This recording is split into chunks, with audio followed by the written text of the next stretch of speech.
Bismillahirrahmanirrahim. My dear students, welcome to your new ninth class. You have passed your pre-ninth class and this is your first day in your ninth class, and I congratulate you and your parents that now you are in the new class. You have passed your previous class. और pre-ninth में हमने ninth ही का syllabus पढ़ा और थोड़े थोड़े chapters उसके पढ़े हैं. अब हम नाइन्थ क्लास को शुरू करते हैं. आज आपकी पहली HOD क्लास है. आपको पता है कि हमारा तरीक़ाकार यही है कि हम HOD क्लास में आपको 2 वीक्स का सिलेबस पढ़ा देते हैं, आपके असातिज़ा को भी समझा देते हैं और फिर वो असातिज़ा उस 2 वीक्स के सिलेबस को 2 वीक्स के दौरान क्लासेस में आपको तैयार कराते हैं. और फिर नेक्स्ट HOD होती है जिसमें हम आपका टेस्ट लेते हैं, आपकी इंस्पेक्शन करते हैं, आपकी बुक्स नोटबुक्स को चेक करते हैं, आपका यूनिफॉर्म, आपकी पर्सनैलिटी पॉलिशिंग, ये सब कुछ चेक करने के बाद आपका टेस्ट होता है उस सिलेबस में से जो आपको पिछले 2 वीक्स में पढ़ाया गया है. और फिर आपको अगले 2 वीक्स का सिलेबस पढ़ाया जाता है. ये हमारा HOD क्लास का सिस्टम है. और आज आपकी पहली HOD क्लास है. अब जबकि आप क्लास में आते नहीं हैं, कॉलेज बंद हैं, छुट्टियां हैं, तो हमने फैसला किया कि HOD क्लास की हम वीडियोस बना के ऑनलाइन कर दें और आपको उस पर पढ़ाएँ. तो जो कुछ भी हम आज पढ़ाने लगे हैं इस क्लास में वो सारा रिकॉर्डेड होगा और आपको कहा जाएगा कि आप घर में बैठकर इसको ऑनलाइन देखिए और वहाँ समझिए. आप यकीन कीजिए, अपने वीडियोस बना दी हैं और बहुत यूज़फुल वीडियोस हैं. ऐसे लगता है कि क्लास से भी ज़्यादा अच्छे तरीके से बच्चा समझ सकता है अगर वो कंप्यूटर पे, टैब पे या अपने मोबाइल फ़ोन पे उसको ऑन कर ले और समझने की कोशिश करे, पढ़ने की कोशिश करे. ये बहुत ही इफ़ेक्टिव होगा. इसमें कई फ़ायदे हैं, जिनमें से एक फ़ायदा ये भी है कि आप उसको किसी वक्त भी सुन सकते हैं और दूसरा ये कि आप उसको बार बार सुन सकते हैं. तो आप अपना शेड्यूल बनाइए. आपने रोज़ाना सुबह 9:30 बजे से लेकर 1:30 बजे तक 4 आवर्स डेली पढ़ना है, वीडियो देखनी है. फिर उसके मुताबिक जो उस दिन का प्रिस्क्राइब्ड काम है कि आज आपने ये करना है वो आपने तैयार करना है. 1:30 बजे छुट्टी कीजिए, ब्रेक कीजिए, बीच में से 2-3 घंटे की नमाज़ पढ़ें, रेस्ट कर लें, खाना खा लें और फिर 4 बजे से 6 बजे वंस अगेन 2 आवर्स, या अगर हो सके तो 7 बजे तक 3 आवर्स अगेन बैठ जाइए और बैठकर फिर पढ़िए और इसको तैयार कीजिए. आपका एक मुहावरा बना हुआ है, pre-9th में आपने पढ़ा है, वही किताबें हैं, वो वहाँ से आगे से पढ़ाई जा रही हैं. जैसे इंग्लिश की बुक को हमने जहाँ से ख़त्म होगी वहाँ से शुरू किया है, क्योंकि शुरू वाले आपने लेसन्स पढ़े हुए हैं तो अब उल्टी साइड से शुरू कर दिया है, तो लास्ट लेसन आपको पढ़ाया है. तो आप उस रूटीन को जो आपकी स्टडीज़ की थी, ना सिर्फ ये कि आप उसको जारी कर लीजिए बल्कि आप उसको थोड़ा सा तेज़ कीजिए. कुछ वक्त ज़ाया भी हुआ है तो उस ज़ाया शुदा वक्त को भी रिकवर करने की कोशिश करें, दिन रात मेहनत करें. 2 HOD क्लासेस आपकी जब हो जाएंगी, ये तो है, आप देखिए यहाँ पे कि ये कितने दिनों के लिए है. ये है 13th April to 25th April. 13th April to 25th अप्रैल ये बनते हैं 13 वर्किंग डेज़. ये यहाँ बना दिए गए हैं, यहाँ डेट्स लिखी हैं और ये वर्किंग डेज़ हैं. 13 दिन आपको मिलेंगे और इसमें संडेज फ्राइडेज सब शामिल कर दिए, क्योंकि आप घर में हैं तो घर में रह के आपने पढ़ना है और ऑनलाइन पढ़ना है तो उसमें कोई वो प्रॉब्लम नहीं है. और फ्राइडेज़ को भी कहा जा रहा है कि फ्राइडे प्रेयर भी आपने मस्जिदों में जाके नहीं पढ़नी, घर में ही आपने ज़ोहर की नमाज़ पढ़नी, इसलिए वो दिन भी शामिल किया गया है कि उस दिन भी आपने 1:30 बजे ब्रेक हो जाएगी, उठकर नमाज़ पढ़ लीजिए. फ्राइडे को भी पढ़ना है, संडे को भी पढ़ना है, ताकि जो दिन ज़ाया हुए वो पूरे हो जाएँ. तो उसके बाद जो HOD क्लास होगी 25th के बाद 26 को आपको नई वीडियोज़ मिल जाएंगी. 26 टू 9th मई गालिबन बनता है जो आपको मिलेगी 2 वीक्स की. और उसके बाद 10th मई को आपको मिल जाएगा गर्मियों की छुट्टियों का जो बुकलेट है, उसको सॉल्व करने का तरीका हम आपको ऑनलाइन बताएंगे. वो भी आपकी एक HOD क्लास ही की तरह होगी और उसमें एक एक सब्जेक्ट का टीचर आएगा और बताएगा कि ये पोर्शन है आपकी बुकलेट का जिसे आपने सॉल्व करना है. वो बुकलेट आप बुक शॉप से लीजिए और फिर 20 दिन होंगे आपके पास, 1 जून से पहले आप अपनी वो बुकलेट सॉल्व करके 1 जून को स्कूल में रिपोर्ट कीजिए. हम तवक्को करते हैं कि आप मेहनत करेंगे, डिसिप्लिन होंगे, अच्छे तरीके से काम करेंगे और अपना वक्त ज़ाया नहीं करेंगे, अपने पेरेंट्स को तंग नहीं करेंगे. और अदारे ने जो आपको आला इंसानी और साफ़ आप में पैदा करने के लिए कोशिश की है, आपको सच्चाई, ईमानदारी का दर्स दिया है, वादा वफ़ाई का दर्स दिया है, नज़्म व ज़ब्त का, साफ़ सुथरा रहने का, अपना वजूद मुफीद बनाने का जो दर्स दिया है, उसको आप याद रखेंगे और घर में अगर हैं तो अपने पेरेंट्स के लिए एक मुफीद वजूद बन के रहेंगे. मैं दुआ करता हूँ कि अल्लाह ताला आपको अपनी हिफ्ज़ व अमान में रखे और आपको ज़्यादा से ज़्यादा मेहनत करने और अच्छा पढ़ने की तौफ़ीक अता करे. औज़ुबिल्लाहिमिनश्शैतानिर्रजीम बिस्मिल्लाहिर्रहमानिर्रहीम। मेरे इंतहाई अज़ीज़ तलबा और तालिबात, अस्सलामु अलैकुम वरहमतुल्लाहि वबरकातुहू।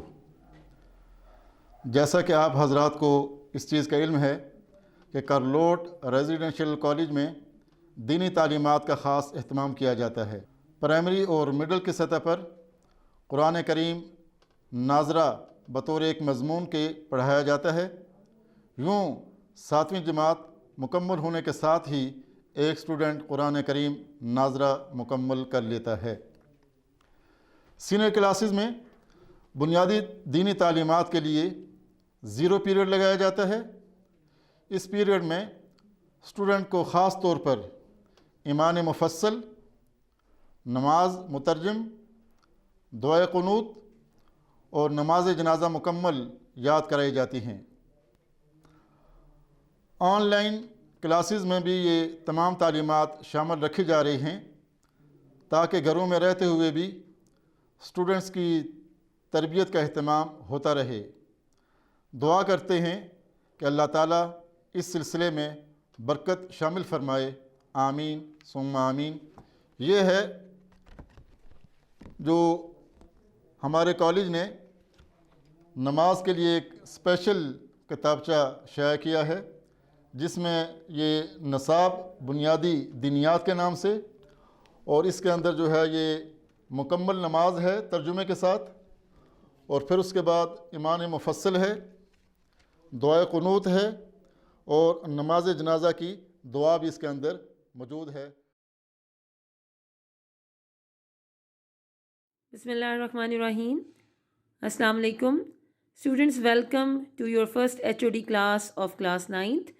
और आप जानते हैं कि आप यही किताब प्री 9th में भी पढ़ते रहे हैं और उसके चंद इब्तदाई लेसन्स आप प्री 9th में कंप्लीट कर चुके हैं। 9th क्लास में हम यही बुक लास्ट लेसन से पढ़ाना शुरू करते हैं और आज हम यूनिट नंबर 12 की रीडिंग स्टार्ट करेंगे। जी स्टूडेंट्स, ये है unit number 12, 3 days to see। Students, 3 days to see Helen Keller ने लिखा है और हेलन केलर एक डेफ और ब्लाइंड अमेरिकन वुमेन थी और इन्होंने बड़ी ही मुश्किल ज़िंदगी गुजारी लेकिन अपनी तालीम भी मुकम्मल की। तो ये इनके एक्सपीरियंसेस पे बेस्ड इनकी एक बुक में से कोई एक ऐसे लिया गया है जिसको अभी आपको पढ़ाया जाएगा। Sometimes I have thought that it would be an excellent rule to live each day as if we die tomorrow. Such an attitude would emphasize sharply the values of life. We should live each day with gentleness, vigor, and a keenness of appreciation which is often lost when time stretches before us in the constant panorama of more days and months and years to come. There are those, of course, who would adopt the Epicurean motto of eat, drink, and be merry. But most people would be chastened by the certainty of impending death. जी, अब मैं इसकी translation करती हूँ। कभी कभार या अक्सर औकात मैं ये सोचती हूँ कि ज़िंदगी गुजारने का ये बेहतरीन उसूल होना चाहिए कि हम ऐसे जिएं जैसे हमने कल मर जाना है। इस तरह का रवैया अमूमन बहुत ज़्यादा ज़ोर देता है ज़िंदगी की कदरों की अहमियत के बारे में। हमें अपनी ज़िंदगी का हर दिन इंतहाई शाइस्तगी, हिम्मत, ज़हनी क़ुव्वत या फिर तारीफ़ के शौक़ या उसकी रग़बत में गुजारना चाहिए। जो ये चीज़ें कमज़ोर होती चली जाती हैं, गुम होती जाती हैं। When time stretches before us, जब वक्त हमारे सामने बहुत सारे सालों महीनों की सूरत में आता है और गुज़रता चला जाता है और बहुत से मनाज़र हमारी आंखों के सामने से गुज़र जाते हैं, तो कुछ चीज़ों की अहमियत कम होती जाती है। और वो साथ ही साथ कहती हैं कि यकीनन ऐसे लोग भी इसी दुनिया में पाए जाते हैं जो कि एपिक्यूरियन मोटो पर अमल करते हैं। एपिक्यूरियन मोटो क्या होता है? ईट, ड्रिंक एंड बी मैरी, खाओ पियो और खुश रहो। ये सेंट एपिक्यूरियस का मोटो था, जो कि एक ग्रीक फ़िलासफ़र थे, जिन्होंने ये मकौला दिया था कि खाओ पियो और खुश रहो और बाकी किसी चीज़ की परवाह ना करो। तो हमारे इर्द गिर्द ऐसे लोग भी होते हैं जो कि इस फॉर्मूले पर अमल करते हुए अपनी ज़िंदगी गुजारते हैं, but most people would be chastened by the certainty of impending death. लेकिन बहुत से लोग यकीनन अपने नफ्स को मार देते हैं आने वाली मौत के खौफ से कह लें, या आने वाली मौत की वजह से अपने नफ्स को मार के एक सादा ज़िंदगी गुजारते हैं। In stories, the doomed hero is usually saved at the last minute by some stroke of fortune, but almost always his sense of values is changed. He becomes more appreciative of the meaning of life and its permanent spiritual values. It has often been noted that those who live or have lived in the shadow of death bring a mellow sweetness to everything they do. In stories कहानियों में बदकिस्मत hero, doomed hero, बदकिस्मत hero अमूमन कोई खुशकिस्मती से बच जाता है आखिरी minute में, लास्ट कुछ लम्हों में, आखिरी लम्हात में किस्मत की किसी इत्तेफाक से, हुस्न इत्तेफाक से बच जाता है, लेकिन उसकी ज़िंदगी की कदरों की हिस्स बिल्कुल बदल जाती है। He becomes more appreciative of the meaning of life. वो ज़िंदगी की जो अहमियत है या ज़िंदगी का ज़्यादा बड़ा कदरदान बन जाता है। And it's permanent spiritual values, और उसकी दायमी हमेशा रहने वाली जो रूहानियत है उसका भी वो बहुत कदरदान हो जाता है। It has often been noted that those who live or have lived in the shadow of death bring a mellow sweetness to everything they do. ये भी अक्सर नोट किया गया है कि जो लोग मौत के साए तले जीते हैं या जीत चुके हैं, वो ज़िंदगी के हर मामले में एक मीठी रसीली सी कोई मिठास ले आते हैं, यानी वो ज़िंदगी के हर मामले में कोई पॉजिटिव पहलू देखना शुरू कर देते हैं। Perhaps I can best illustrate by imagining what I should most like to see if I were given the use of my eyes, say for just 3 days. वो कहती हैं कि शायद मैं ज़्यादा बेहतर तरीके से वजाहत कर सकती हूँ ये सोचते हुए, इमेजिन करते हुए कि मैं सबसे ज़्यादा क्या देखना चाहूँगी अगर मुझे मेरी आँखों के इस्तेमाल करने की इजाज़त दी जाए महज 3 दिन के लिए। On the first day, I should want most to see the people whose kindness, gentleness and companionship have made my life worth living. पहले दिन मैं ऐसे लोगों से मिलना चाहूँगी कि जिनकी हमदर्दी, नर्म मिजाजी और जिनकी रफ़ाकत ने मेरी ज़िंदगी रहने के काबिल, जीने के काबिल बना दी। The next day, the second day of sight, I should arise with the dawn and see the thrilling miracle by which night is transformed into day. I should behold with awe the magnificent panorama of life with which the sun awakens the sleeping earth.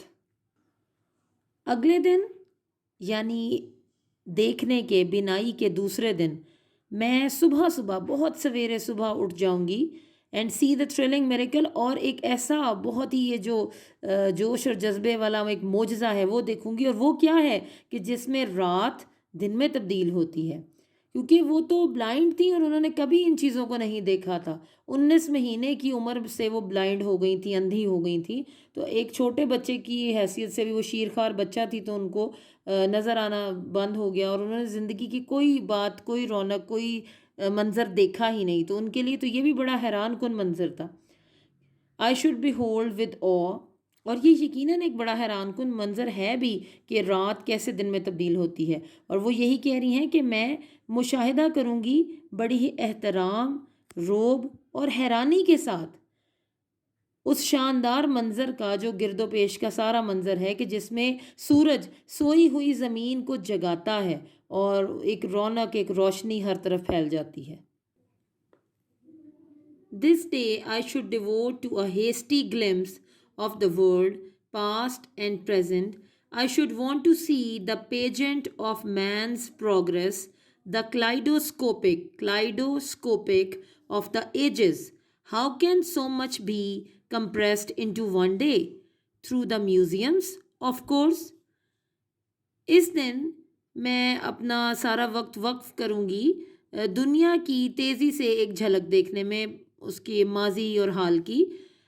मैं देखना चाहूँगी इंसान की तरक्की की शान, और मैं चाहूँगी कि मुझे ऐसे जल्दी जल्दी उसकी झलकियाँ दिखाई जाए जैसे क्लाइडोस्कोपिक में आप कुछ देखते हैं। क्लाइडोस्कोपिक एक ऐसा आला होता है जिसमें शायद आपने कभी देखा हो कि कोई बच्चों की एक ऐसी दूरबीन सी होती है कि जिसके अंदर जब आप आंखों पे उसको लगाते हैं, या कोई कैमरा होता है जिसमें फटाफट वो टिक टिक करते जाते हैं और फ़ोटोज़ चेंज होती जाती हैं, नई से नई इमेजेस आती जाती हैं। तो वो कह रही है कि मैं इस तरह के किसी आले के थ्रू इंसान की तरक्की की वो शान देखना चाहूँगी जो उसने इतने एजेस में, इतनी सदियों में, इतनी ज़िंदगी में हासिल की तरक्की। How can so much B compressed into one day? इतना कुछ एक ही दिन में कैसे सुकड़ के सिमट के आ सकता है कि मैं एक ही दिन में सब कुछ देख लूँ? Through the museums of course, यकीनन अजायब अजायब घरों की सूरत में ही ये मुमकिन हो सकता है। म्यूज़ियम वही होता है जिसके अंदर कुछ पुरानी चीज़ें स्टोर की हुई होती हैं, हिस्टोरिकल चीज़ें, ट्रेडिशनल चीज़ें, ताकि आप हर चीज़ को वहाँ पर देख सकें जो पहले गुजर चुका है। The following morning I should greet the dawn, anxious to discover new delights, for I am sure that for those who have eyes which really see, the dawn of each day must be perfectly new revelation of beauty. This, according to the terms of my miracle, is to be my third and last day of sight. अगली सुबह मैं उसी तरह बहुत बहुत सुबह उठना चाहूँगी, बेचैनी के साथ कि दरियाफ्त करूँ नई राहतें, नई खुशियाँ। For I am sure that for those who have eyes which really see, the dawn of each day must be perfectly new revelation of beauty. क्योंकि वो कह रही हैं कि मुझे पूरा यकीन है कि जिनकी आँखें हैं वो हर रोज़ की जो सुबह है वो उनके लिए एक नया खूबसूरती का इंकशाफ होता होगा, क्योंकि वो तो रोज़ इस चीज़ को देख सकते हैं। This according to the terms of my miracle, ये मेरे मोजज़ात की जो मैंने एक सिलसिला शुरू समझा है कि शुरू हुआ है, उस मोजज़े का आखिरी और तीसरा और आखिरी दिन था। I shall have no time to waste in regret for longing, there is so much to see. The first day I devoted to my friends, animate and inanimate. The second revealed to me the history of man and nature. Today I shall spend in the workaday world of the present, amid the haunts of men going about the business of life. And where can one find so many activities and conditions of men as in New York? So the city becomes my destination. I shall have no time to waste in regret for longing. वो कह रही हैं कि मैं बिल्कुल भी इस चीज़ पर नहीं पछताऊँगी और वक्त ज़ाया करूँगी कि मेरी तो बहुत ख्वाहिशात थी, लेकिन मेरे पास तो अभी बहुत कुछ और है अभी देखने को और वक्त बहुत कम है, लिहाजा मैं पछताने में वक्त ज़ाया नहीं करूँगी। पहले दिन मैंने अपना पूरा दिन अपने दोस्तों को जो ज़िंदा थे, एनिमेट जो ज़िंदा थे, इन एनिमेट जो फौत हो चुके थे, उनको याद करते हुए गुजारा, या उनके पास या उनके साथ गुजारा, उनके लिए वक्फ़ किया। दूसरा दिन मैंने इंसान और नेचर, कुदरत की जो तारीख़ है उसके मुतल्लिक़ जो इंकशाफ़ात थे उसमें मेरा दिन गुज़रा। और आज का दिन मैं गुजारूँगी कि ये जो आज के दौर का बहुत हंगामा खेज़ ज़िंदगी है, अमिड दरमियान में उसके इंसान का जो खौफ है, हॉन्ट्स ऑफ मैन, इंसान का जो खौफ है ज़िंदगी के कारोबार के बारे में, ज़िंदगी की मसरूफियात के बारे में, डे टू डे लाइफ के बारे में, और इतनी सारी एक्टिविटीज़, इतनी सारी गहमा गहमी इंसान और कहाँ पा सकता है सिवाय न्यूयॉर्क के। लिहाजा न्यूयॉर्क जाना मेरी मंजिल बन गया, या वो वाला शहर मेरी मंजिल बन जाता है। Now and then I have tested my seeing friends to discover what they see. Recently, I was visited by a very good friend who had just returned from a long walk in the woods. I asked her what she had observed. Nothing in particular, she replied. I must have been incredulous. Had I not been accustomed to such responses? For long ago, I became convinced that the seeing see little. मैं अक्सर औकात अपनी सहेलियों दोस्तों से ये पूछती रहती हूँ कि वो कैसे देखते हैं, उनकी जो देखने की सलाहियत है उसके मुतालिक मैं सवाल करती रहती हूँ। हाल ही में मेरी एक दोस्त जंगलों में एक लंबी वॉक के बाद वापस आई, तो मैंने उससे ये पूछा कि तुमने वहाँ क्या ऑब्ज़र्व किया, क्या देखा? तो उसने ये जवाब दिया, नथिंग इन पर्टिकुलर, कुछ ख़ास नहीं। मैं ये बात आसानी से मानने पर तैयार नहीं हूँ, इनक्रेडुलस, आसानी से मानने पर तैयार ना होना, क्योंकि मैं अब क्या ऐसा नहीं हो गया कि ऐसी बातों की आदी हो गई हूँ, इस तरह के रिस्पॉन्सेस की, इस तरह के जवाबात की। और बहुत तवील अरसा पहले मैं इस बात पर कायल हो गई थी कि जो लोग देख सकते हैं वो बहुत कम देखते हैं। The seeing see little means जो देख सकते हैं वो हकीकत में बहुत कम देखते हैं। How was it possible, I asked myself, to walk for an hour in the woods and see nothing worthy of note. ये कैसे मुमकिन है कि 1 घंटे तक जंगल में वॉक की जाए, चला फिरा जाए और कुछ भी देखने के काबिल ना हो? I who cannot see, मैं जो देख नहीं सकती, I who cannot see find hundreds of things to interest me through mere touch. मैं जो देख नहीं सकती वो सैकड़ों चीज़ें देख लेती हूँ, महज इंतहाई दिलचस्पी के साथ देख लेती हूँ या महसूस कर लेती हूँ महज हाथ लगाने से। I feel the delicate symmetry of a leaf, मैं किसी भी पत्ते का बड़ा ही नाजुक सा जो तनासुब है उसको महसूस कर लेती हूँ।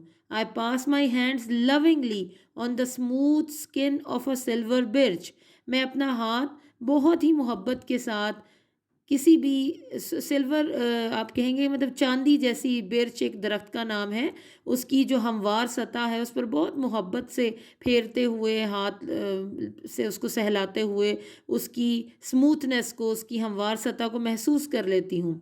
और द रफ शैगी बाक ऑफ अ पाइन, या फिर पाइन के दरख्त का जो खुरदरापन है, उसके दरख्त की जो छाल है, उसका खुरदरे से जो उसके ऊपर बाल हैं, उनको भी महसूस कर लेती हूँ महज अपने हाथों से।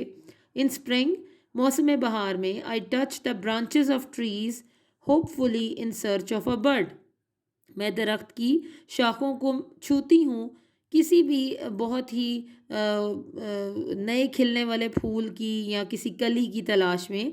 The first sign of awakening nature after her winter sleep, सर्दियों की जो एक तवील लंबा सा वक्त गुजरा था जिसमें हर चीज़ ऐसे लगता था सोई हुई है, उसके बाद जब कुदरत जागती है तो उसका पहला निशान ये ज़ाहिर होता है कि छोटे छोटे फूल और कलियां खिलना शुरू हो जाती हैं। ये मौसम बहार की आमद का ऐलान होता है।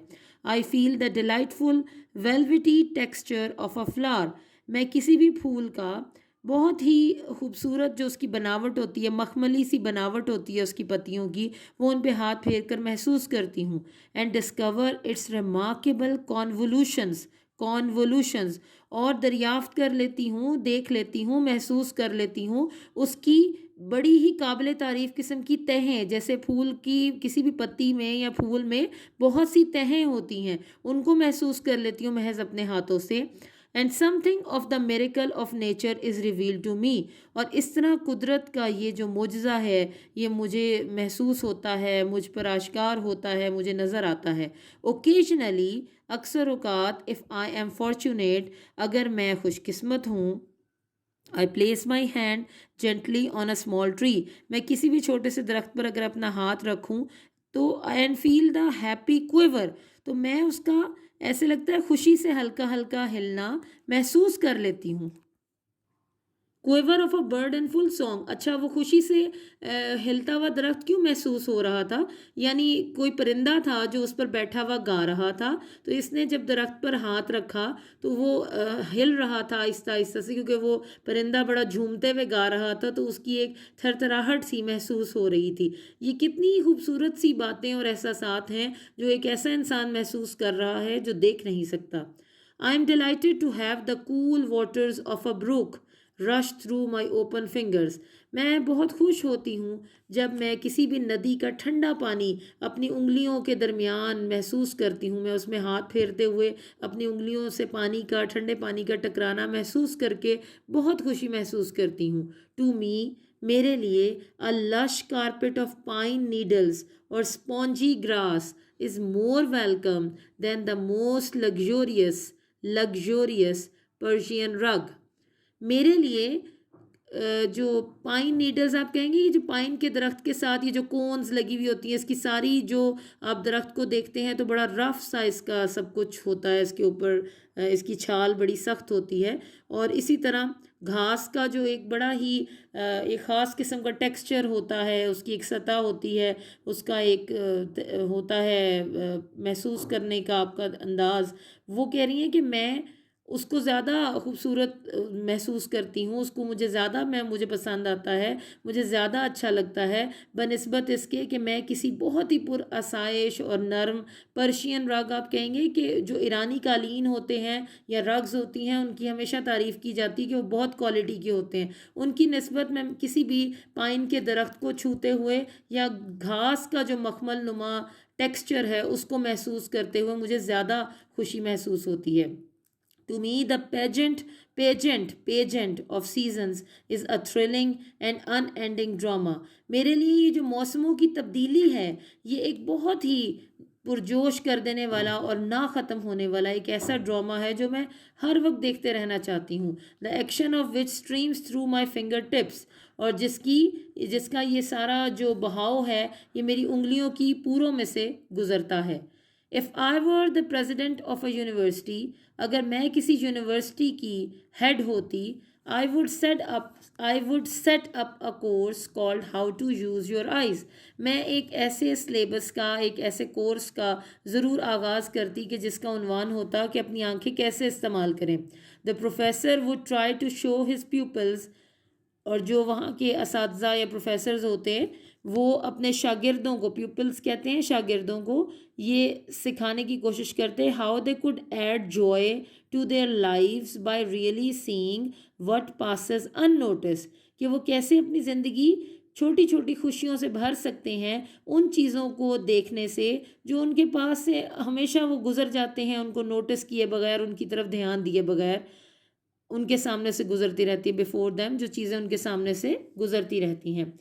ही would try to awaken their dormant and sluggish faculties, तो वो असातिज़ा कोशिश करेंगे जगाने की उनकी खाबीदा यानी सोई हुई, और स्लगिश कहेंगे सुस्त, और फैकल्टीज़ कहेंगे सलाहियतों को। तो वो असातिज़ा कोशिश करेंगे उनकी खाबीदा और सुस्त सलाहियतों को जगाने की। जी स्टूडेंट्स, अब हम आपके रीडिंग के बाद स्टैंडर्ड नोट्स में से आपके इस लेसन 3 days to see के क्वेश्चन आंसर्स पढ़ेंगे। आप भी इनको अच्छी तरह से पढ़ लीजिए और इनको ज़ुबानी याद करने की कोशिश करें। जी स्टूडेंट्स, अब हम क्वेश्चन आंसर्स पढ़ते हैं। Who was Helen Keller? Helen Keller was a deaf and blind American women. She was a learned scholar and author of many books.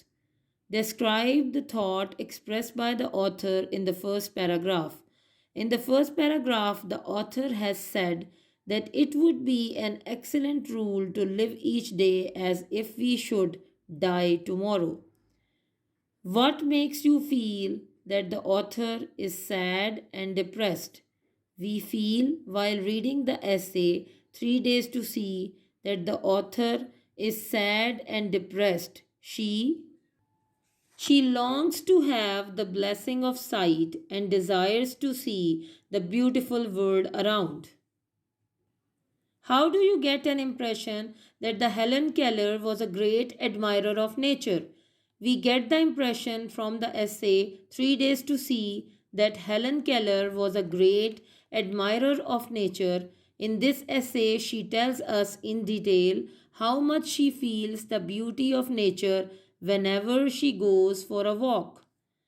People who are deprived of sight, not devoid of imagination, discuss referring to the text. Answer is, imagination is a great blessing of Allah. Even blind people see everything and feel its beauty through their imagination. The essay 3 Days to See by a deaf and blind American author is a great example of seeing through imagination. To me, the pageant of seasons is an unending drama. Comment. The writer is much fascinated by the constant change of seasons throughout the year. She feels and enjoys the beauty of all the seasons. So for her, the changing seasons of the year is an unending drama of nature.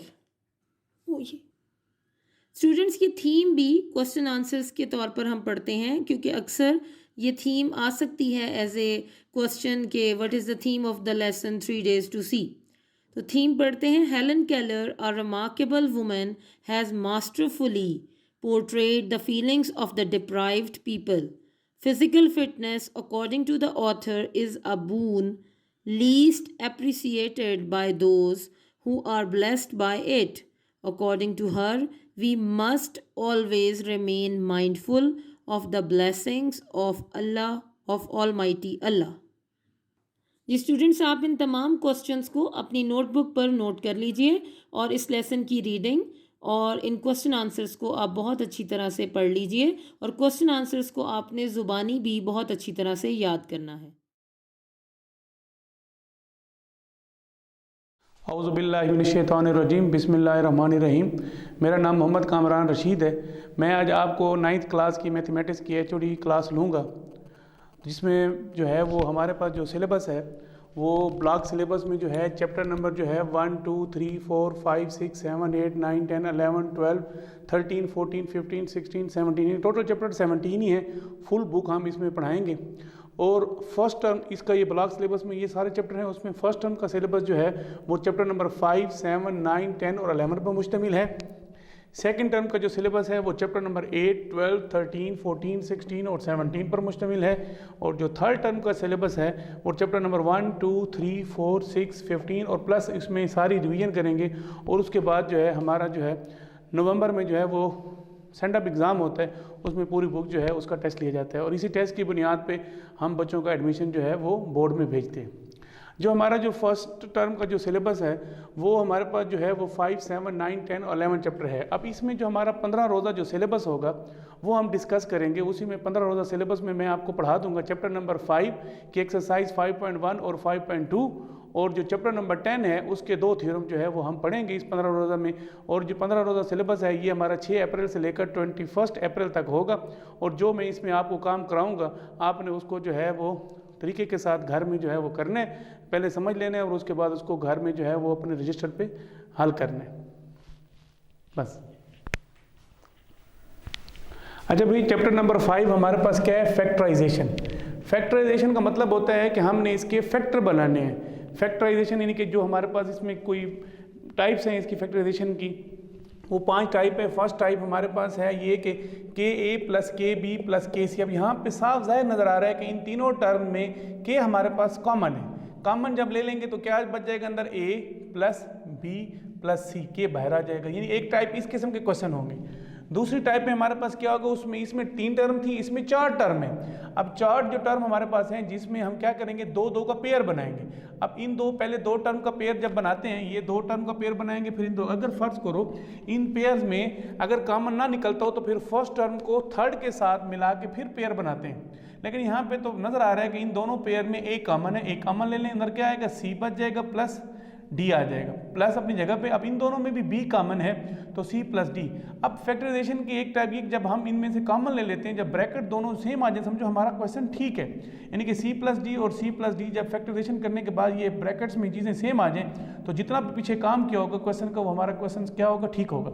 अब जो हमारे पास third type है, अब इसमें क्या लिखता है? A² + -2AB + B². अब इसका मतलब क्या है? ये हमारे पास एक फार्मूला है जो हम 6ठी 7वीं 8वीं क्लास में पढ़ते आ रहे हैं. अब इसको थोड़ा सा मैं यहाँ पे एक्सप्लेन कर देता हूँ. आपने ये पढ़ा होगा A + B का होल स्क्वायर जो है वो क्या होता है? A² + B² + 2AB. अब इस तरह a माइनस बी का भी होल स्क्वायर होता है, उसको हम लिखते हैं a square plus B square minus 2ab। अब यहाँ पे जो उसने प्लस माइनस का निशान यहाँ पे डाला है, ये जो प्लस माइनस है, इसका मतलब ये अगर इन दोनों को हम कंबाइन करके लिखें तो ये इस तरह लिखेंगे a square plus B square plus minus 2ab। यानी कि दोनों फार्मूले अगर प्लस के साथ है तो ये लिख लेंगे, इसको इस फॉर्म में लिखेंगे, और अगर माइनस के साथ है तो उसको a माइनस बी का होल स्क्वायर लिखेंगे। इसलिए इसको कंबाइन करके प्लस माइनस लिखा है। और अगर हम इसको इस तरह लिख दो, ये लिख दें यानी कि a plus minus 2ab plus B square, तो फिर भी ठीक रहेगा, यानी कि ये कोई गलत नहीं है। तो यहाँ पे उसने यही बात किया है कि अगर हमारे पास a square plus minus 2ab plus B square हो तो हम उसको लिखते हैं a square plus 2ab plus B square को a प्लस बी का होल स्क्वायर, जैसे मैंने आपको पीछे समझा दिया। अब वी कैन राइट, अब ये a प्लस बी का होल स्क्वायर मतलब क्या, a plus B into a plus B, यानी कि 2 दफ़ा इसको लिख देंगे तो ये स्क्वायर के बराबर हो जाएगा। इस तरह हमारे पास a square minus 2ab plus B square है, तो उसको हम a माइनस बी का होल स्क्वायर लिखते हैं। और a माइनस बी का होल स्क्वायर का मतलब क्या है कि इसको 2 दफ़ा लिखते हैं, a माइनस बी और a माइनस बी। अब इसके बाद जो हमारे पास फोर्थ टाइप है वो दो स्क्वायर की फॉर्म में होगी, यानी कि a square minus B square. ये भी हमारे पास एक फार्मूला है, तो हम इसको क्या लिखते हैं, a plus B into a minus B. यानी कि इसको थोड़ा सा मैं एक्सप्लेन कर देता हूँ। यहाँ पे ये इस तरह इसको लिख सकते हैं, a square minus B square है तो इसको हम लिखते हैं a का स्क्वायर माइनस b का स्क्वायर। जब दो स्क्वायर हों दरमियान में माइनस हो, एक दफ़ा प्लस के साथ इन दोनों को लिखा जाता है और एक दफ़ा माइनस के साथ लिखा जाता है। तो इसका मतलब ये हुआ कि हमने उसको डायरेक्ट यहाँ पे ये टाइप का नाम दे दिया a plus B into a, यानी कि इस फॉर्म में अगर जब कोई हमारे पास फैक्टर होगा हम उसको इस तरह लिख सकते हैं, यानी कि उसकी फैक्टराइजेशन कर सकते हैं।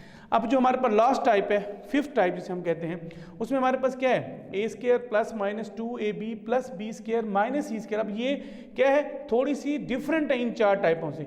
इसमें क्या है, अगर आप देखेंगे a square plus minus 2ab plus B square, यहाँ तक तो टाइप जो है अगर देखा जाए तीसरी टाइप अगर आप देखें तो बिल्कुल वही है। तो यानी कि इसका मतलब है तीसरी टाइप जब वही है तो आधा सवाल तो वही हो जाएगा। नहीं, इसको हम लिख सकते हैं a square plus minus 2ab plus B square को लिख सकते हैं a प्लस माइनस बी का होल स्क्वायर, और माइनस सी स्क्वायर है माइनस सी स्क्वायर अपनी जगह पे आ जाएगा। अब यहाँ पे जो मैंने अभी आपको ऊपर वाली टाइप समझाई थी कि जब दो स्क्वायर हों दरमियान में माइनस हो, इन दोनों को लिखा जाता है और एक दफ़ा प्लस करके एक दफ़ा माइनस करके। यहाँ पे भी वही सिचुएशन है कि हमारे पास क्या है, a प्लस, अगर प्लस समझें a प्लस बी का स्क्वायर माइनस सी स्क्वायर, तो we can write a plus B plus C और a plus B minus C. ये मैंने लिख दिया। अगर यहाँ प्लस माइनस लिखा है तो यहाँ भी हम लिखेंगे a plus minus B minus C, a plus minus B plus C. तो ये मेरे पास पांचों टाइप मैंने आपको बता दी। अब हम इन 5 टाइप के क्या करेंगे, क्वेश्चन करेंगे। तो ये 5 टाइप जो है वो हमारी जो है 50 जो 5 चैप्टर है उसकी 5.1 और 5.2 इन 5 टाइप के जरिए हल हो जाएगी। तो जो हमारा 15 रोज़ा सिलेबस है जो 6 अप्रैल टू 21 अप्रैल तक है, उसमें हमारे पास जो सिलेबस होगा चैप्टर नंबर 5 की एक्सरसाइज 5.1, 5.2 और चैप्टर नंबर 10 के जो है 10.1 और 10.2 थ्योरम होंगे जो कि हमने आपको कराने हैं। अच्छा भी अब हमारी एक्सरसाइज 5.1 का स्टार्ट मैं करता हूँ। उसमें पहला क्वेश्चन है फैक्टराइज करना है। जो मैंने टाइप फर्स्ट आपको समझाई थी ये उसी के मुताबिक जो है हमारे कुछ पार्ट्स मैंने कर दिए हैं। यानी क्वेश्चन नंबर 1 मैंने किए, क्वेश्चन नंबर 2 है, 3 है, इसके आगे 4 और 5 भी है। तो मैंने उसमें कुछ पार्ट्स किए जो सिमिलरली इस तरह के बाकी पार्ट्स हैं वो आपने खुद कर लेने बिल्कुल ही जैसे ही, इसलिए पूरे सवाल मैंने हल नहीं किए। 2ab minus 4abx plus 2ab। अब आप यहाँ पे देखें आपको सिमेट्री नज़र आ रही है, 2ab इसमें भी है, 2ab इसमें भी है। अगर इसमें से 2ab निकाल लें कि 4 को 2 इसमें बांट दें, 2 इंटू 2 करें तो 2ab इसमें भी है। तो इसका मतलब ये 2ab तीनों में क्या आ जाएगा, कॉमन आ जाएगा, तो अंदर क्या बच जाएगा। अब यहाँ पे हमारे पास 2ab, अब यहाँ पे 2ab है तो यहाँ पे कुछ भी नहीं बचता, यहाँ पे क्या आ जाएगा 1 आ जाएगा क्योंकि कॉमन निकला है तो 1, माइनस यहाँ पे क्या आएगा 2x, क्योंकि जरी बात है 2ab कॉमन निकले तो 2 बच गया, 2 इंटू x आ जाएगा, और 2ab कॉमन चला गया तो यहाँ पे क्या आ जाएगा d बच जाएगा। तो ये हमारा क्वेश्चन पहला कंप्लीट हो जाएगा, यानी कि 2ab कॉमन लेने से ये हमारे पास जो बाकी यहाँ पे बच जाएंगे वो हमारे पास 1 आ जाएगा, माइनस 2x आ जाएगा और प्लस 2ab कॉमन तो d आ जाएगा। अब सेकंड पार्ट है, सेकंड पार्ट में क्या कहते हैं 9xy minus 12x square y plus 18y square. अब इसमें भी आप देखेंगे इस पे 3 का टेबल जाता है, इस पे भी 3 का टेबल जाता है, इस पे भी 3 का टेबल जाता है, तो 3 इसमें कॉमन आ गया। अब इसमें 6 कॉमन नहीं निकाल सकते क्योंकि 6 फैक्टर नहीं बनता ना। अब 6 इंटू 3 नहीं बनता, 3 इंटू 3 बनता है फैक्टर, इसका 3 इंटू 4 बनता है, इसका 3 इंटू 6 बनता है। तो ज़ाहिर बात है जब 3 तीनों में कॉमन आ यानी कि सेम है तो कॉमन आ जाएगा। अब इसमें y है, इसमें भी y है, इसमें भी y स्क्वायर, तो एक y निकला है, तो क्या बच जाएगा 3x बच जाएगा क्योंकि 3 भी बाहर निकल आ जाएगा और 3 अंदर रह जाएगा, तो 3y आ जाएगा। इसका मतलब ये हुआ कि मैंने इसको क्या किया, अगर देखा इसको मैं अगर मजीद एक्सप्लेन करूं तो 3 इंटू 3 कर सकता हूं 9 को, इसको 3 इंटू 4 कर सकता हूं और इसको मैं 3 इंटू 6 कर सकता हूं। तो इसमें हमारे पास क्या आ जाएगा, 3 सब में जो है वो कॉमन हो जाएगा, तो हमारे पास अंदर क्या बच जाएगा, 3 बच गया, तो 3 इंटू क्या आ जाएगा x, इसमें 3 निकल गया तो क्या बच जाएगा 4 आ जाएगा और x स्क्वायर अपनी जगह पे क्योंकि y कॉमन हो गया, इसमें भी 3 कॉमन आ गया, y भी कॉमन, तो 6 बच जाता है, तो 6 आ जाएगा, एक y आ जाएगा। तो मैंने आपके लिए आसानी कर दी कि इसको फैक्टर में कन्वर्ट करके फिर उसको मैंने आगे हल कर दिया, हमारा आंसर हो जाएगा। अब इसके बाद क्वेश्चन नंबर 5 है, पार्ट नंबर 5 है, क्वेश्चन नंबर 1 वही चल रहा है। अब इसमें आपको नजर आ रहा है कि ये हमारे पास जो स्टेटमेंट दी गई है इसमें x माइनस वाई, इसमें ब्रैकेट में भी है, इसमें भी है, तो हम x माइनस वाई को क्या कर लेते हैं, कॉमन ले लेते हैं। यानी कि ये तो बना बनाया क्वेश्चन दे दिया उसने, x माइनस वाई, 3y इधर भी दे दिया, इधर भी, तो कॉमन आएगा, अंदर क्या बच जाएगा 3x cube Y minus 7x square Y square बच जाएगा। अब मजीद इसको सॉल्व करेंगे, ये तो हम अपनी जगह पे वैसे का वैसे आ जाएगा, इन दोनों में मजीद जो है वो क्या कॉमन, यानी कि 3 है, यहाँ 7 है, तो देखो पहले कांस्टेंट नंबर को देखा जाए, यहाँ पे 3 है, यहाँ पे 7 है, तो कोई कॉमन नहीं निकलता। अब यहाँ x क्यूब है और यहाँ x स्क्वायर है, जो कम पावर होगा वही कॉमन हम ले जाते हैं, कि लीस्ट पावर जो होती है उसको कॉमन लिया जाता है। तो यहाँ पे x स्क्वायर कॉमन आ जाएगा और यहाँ y है और यहाँ y स्क्वायर, तो y आ जाएगा। तो अंदर क्या बच जाएगा, अंदर हमारे पास एक x बच जाएगा और एक 3 तो कॉमन निकला नहीं, 3 वैसे का वैसे आ जाएगा, 3x माइनस का माइनस वैसे ही अपनी जगह पे, अब 7 अपनी जगह पे आ जाएगा और x स्क्वायर बाहर है और एक y भी बाहर है, तो एक y बच जाएगा, तो ये मेरे पास क्या हो जाएगा 7y। अब मैं इसको कंप्लीट कैसे लिखूंगा, अब ये x स्क्वायर y को पहले लिख दूंगा, फिर उसके बाद x माइनस 3y लिखूंगा, फिर उसके बाद 3x माइनस 7y लिख दूंगा। ये क्वेश्चन हमारा कंप्लीट हो गया। अब क्वेश्चन नंबर 2 है, उसका फर्स्ट पार्ट है। अब इसमें भी वही बात, इसमें 4 पॉइंट दे दी कि हमारी अगर देखा जाए तो ये टाइप नंबर 2 है, जो मैंने आपको इसी में पीछे समझाई आपको कि इसमें हमारे पास 5 टाइप हैं, तो ये पहली टाइप के क्वेश्चन खत्म हो गए। अब सेकंड टाइप के हैं, इसमें 4 नंबर दिए हुए हैं। अब 4 नंबर में चेक करेंगे कि क्या इनके पेयर बनाएंगे। अब इसका जब पहले पेयर बनाते हैं, देखते हैं कि इसमें कोई कॉमन निकलता है, फिर इसका पेयर भी बनाएंगे। अगर इसमें कॉमन ना हो तो फिर हम क्या करते हैं कि फर्स्ट को तीसरे एलिमेंट के साथ मिला के करते हैं पेयर और दूसरे को चौथे के साथ। लेकिन यहाँ पे तो अंडरस्टूड है कि ये दोनों में एक कॉमन निकल रहा है, यानी कि यहाँ पे अब देखा जाए तो ये देखो जब ये हमारे पास कॉमन की फॉर्म में देखते हैं तो ये कॉमन निकल रहा है, लेकिन ये पूरा प्रॉपर हल नहीं हो रहा। तो हमने यहाँ पे वही तरतीब बता दी जो मैं आपको बता रहा था कि पहले को तीसरे के साथ कर लेंगे। यहाँ पे उसने वैसे ही किया, देखो 5ax माइनस 5bx, फिर उसके बाद माइनस 3ay और प्लस 3by। इसका मतलब ये होगा कि ये जो दो पेयर बना रहे थे इन्हीं के साथ कॉमन नहीं निकल रहा था, तो हमने फिर क्या किया कि पहले को तीसरे के साथ और दूसरे को चौथे के साथ जो है वो मिला लिया। अब हम इन दोनों को मिला लेंगे, इन दो को और इन दो को मिला के इनके आपस में एक देखते हैं इसमें क्या कॉमन आता है। अब इस दोनों में 5 है, 5 निकल आया, इन दोनों में x कॉमन निकल आएगा, तो क्या आएगा a अपनी जगह पे माइनस और फिर b आ जाएगा। अब इन दोनों में क्या है, अब एक बात और बताता हूँ आपको कि यहाँ पे जब माइनस होगा, जब माइनस कॉमन यहाँ पे ले लेंगे तो यहाँ पे 3 अपनी जगह पे है, y अपनी यानी दोनों में 3 दोनों में है और दोनों में y है, कॉमन लेके तो क्या बचेगा a और b बचेगा। a और b लिख दिया लेकिन दरमियान में प्लस है, लेकिन जब बाहर माइनस कॉमन लेंगे अंदर की अलामत क्या हो जाएगी, चेंज हो जाएगी, प्लस किस में कन्वर्ट हो जाएगा, माइनस में कन्वर्ट हो जाएगा। अब देखा जाए मैंने आपको पहले ही बताया था कि जब देखेंगे आपने फैक्टराइजेशन जब करनी है, पेयर बनाने के बाद हमने देखना है कि दोनों ब्रैकेट सेम आ गई, तो समझो आपको क्वेश्चन ठीक हो रहा है। अगर इन दोनों ब्रैकेट में कोई फर्क आ जाता है तो वो बराबर जो है वो हमारा सवाल जो है वो ठीक नहीं है। जैसे हम अगर इन दोनों को मिलाते और इन दोनों को मिलाते तो फिर वो दोनों ब्रैकेट सेम नहीं आ रही थी, इस वजह से हमने पहले को तीसरे के साथ और दूसरे को चौथे के साथ मिलाया। अब a माइनस b दोनों में है, कॉमन आ गया, 5x माइनस क्या आ जाएगा 3y, तो 5 यानी कि एक दफ़ा ये दोनों में से एक लिख देंगे, यानी अगर देखा जाए तो a माइनस बी दोनों में कॉमन ले लेंगे तो अंदर क्या बच जाएगा 5x माइनस 3y, तो ये हमारे पास आंसर आ जाएगा। अब हमारे पास पार्ट नंबर 4 है। अब पार्ट नंबर 4 में चलते हैं, उसमें यहाँ पे क्या लिखा हुआ है कि ये ब्रैकेट दोनों दिए हैं लेकिन ये दोनों डिफरेंट हैं। अगर ये दोनों सेम होती तो फिर मैं क्या करता, इसको कॉमन ले लेता और अंदर z प्लस x आ जाता, लेकिन ये डिफरेंट है तो हम क्या करेंगे, इसको इसके साथ और इसको इसके साथ मल्टीप्लाई, इनको खोल देंगे ब्रैकेट्स को। खोलने के बाद फिर हम देखते हैं कि फिर उसके बाद वही प्रोसेस करेंगे कि पहले दूसरे के साथ मिला के करते हैं तो नहीं आता, तो फिर पहले को तीसरे के साथ और दूसरे को चौथे के साथ मिलाएंगे, लेकिन पहले मल्टीप्लाई करते हैं, x स्क्वायर z माइनस क्या आ जाएगा y स्क्वायर z, फिर प्लस अपनी जगह पे है, फिर क्या हो जाएगा x y स्क्वायर आ जाएगा और फिर x जी स्क्वायर आ जाए। यानी कि पहले अगर आपने x को लिखना है तो इसमें पहले x को लिखें, इसमें पहले हमने क्या लिखा है x स्क्वायर और z लिखा है, इसमें भी फिर y स्क्वायर z लिखा है। अब हम क्या करेंगे, अब मैंने ये बात बताई कि इन दोनों को मिला के करेंगे भाई सही कॉमन, तो फिर वही चीज़ आ जाएगी। तो हमारा इससे काम नहीं हो रहा था, सवाल हल नहीं हो रहा था। हम क्या करेंगे, अब पहले को क्या करेंगे, देखते हैं कि x स्क्वायर z अपनी जगह पे है, तो हम क्या करते हैं, अगर मैं इसको मिलाता हूँ तीसरे को तो उससे भी मेरा जो है सवाल हल नहीं होता। तो पहले को चौथे के साथ, क्योंकि जरी बात है इसमें भी x स्क्वायर z है, इसमें x z है, और इसमें इन दोनों को जब मिलाते हैं तो इसमें भी y z है, इसमें जो है वो y है। तो हम क्या करते हैं कि पहले को चौथे के साथ और दूसरे को जो है वो हम क्या करेंगे, दूसरे को हम जो है वो तीसरे के साथ मिलाएंगे। तो हम क्या करते हैं, इसको तीर का निशान में लगा देता हूँ, पहले को इसके साथ मिला लेंगे और दूसरे को इसके साथ मिलाएंगे। तो अब हम इसको लिखते हैं, क्या हो जाएगा, एक्स स्क्वायर जी अपनी जगह पे, तो इसको यहाँ पे ले आएंगे माइनस एक्स स्क्वायर जी, फिर क्या करेंगे प्लस एक्स वाई। अब इसको पहले लिख लें, इसको बाद में लिखें, कोई फर्क नहीं पड़ता। तो प्लस वाले को पहले लिख दें, माइनस वाले को बाद में लिख दें, इससे कोई कन्फ्यूजन, अगर माइनस वाला लिखेंगे फिर कन्फ्यूजन ये होगी तो कॉमन लेना पड़ेगा। तो इसलिए प्लस वाले को पहले लिख दें, माइनस वाले को बाद में लिख दें। अब हम क्या करेंगे, इन दो को, यानी कि यहाँ पे इन दो को मिलाएं और इन दो को मिलाएं। अब इन दोनों को जब मिलाते हैं तो इन दोनों में x, दोनों में एक लीस्ट पावर क्या है, x है, x यानी कि 1 है, x निकल आएगा, और फिर दोनों में लीस्ट पावर z की क्या है, 1 है, x z का मान निकल आएगा।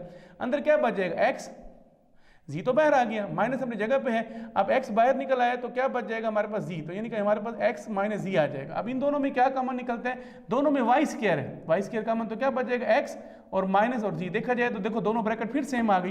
तो ये हमारे पास एक ट्रिक है कि अगर फैक्टराइजेशन करने के बाद इतना सारा सवाल हल करें और अगर हमारी ब्रैकेट सेम ना आए तो समझो हमने पीछे कोई गड़बड़ की है, पीछे सवाल गलत किया है, तो उसको हम दोबारा ठीक करने की कोशिश करते हैं। तो यहाँ पे x माइनस जी आगे कॉमन ले लेंगे, अंदर क्या बच जाएगा, एक्स जी प्लस वाई स्क्वायर, तो एक्स जी प्लस वाई स्क्वायर। ये क्वेश्चन भी सॉल्व हो गया। अब हमारे पास नेक्स्ट है क्वेश्चन नंबर 3। अब ये हमारे पास जो है नेक्स्ट टाइप है, जो मैंने आपको बताया था टाइप नंबर 3।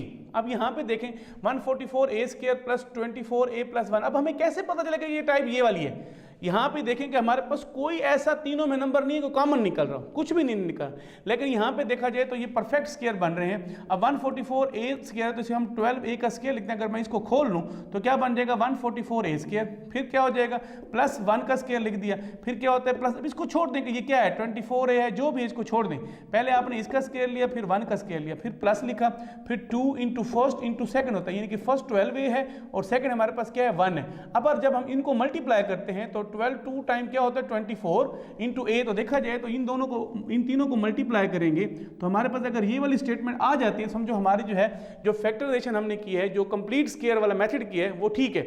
यानी कि यहाँ पे मैं आपको एक बात बता दूं, ये हमारे पास जब ये फार्मूला आ जाएगा a square plus 2ab plus b square and we can write a plus b का होल स्क्वायर, इसको लिख सकते हैं। तो वही बात अगर देखा जाए तो ये कंप्लीट स्क्वायर बन रहा है, 12a का स्क्वायर प्लस 1 का square plus 2 into 12a plus 1। तो अब इसको हम लिख सकते हैं 12a, और यहाँ पे देखें अगर यहाँ पे प्लस है तो यहाँ प्लस लिखेंगे, अगर यहाँ पे माइनस भी आ सकता है तो यहाँ माइनस आ जाएगा प्लस 1।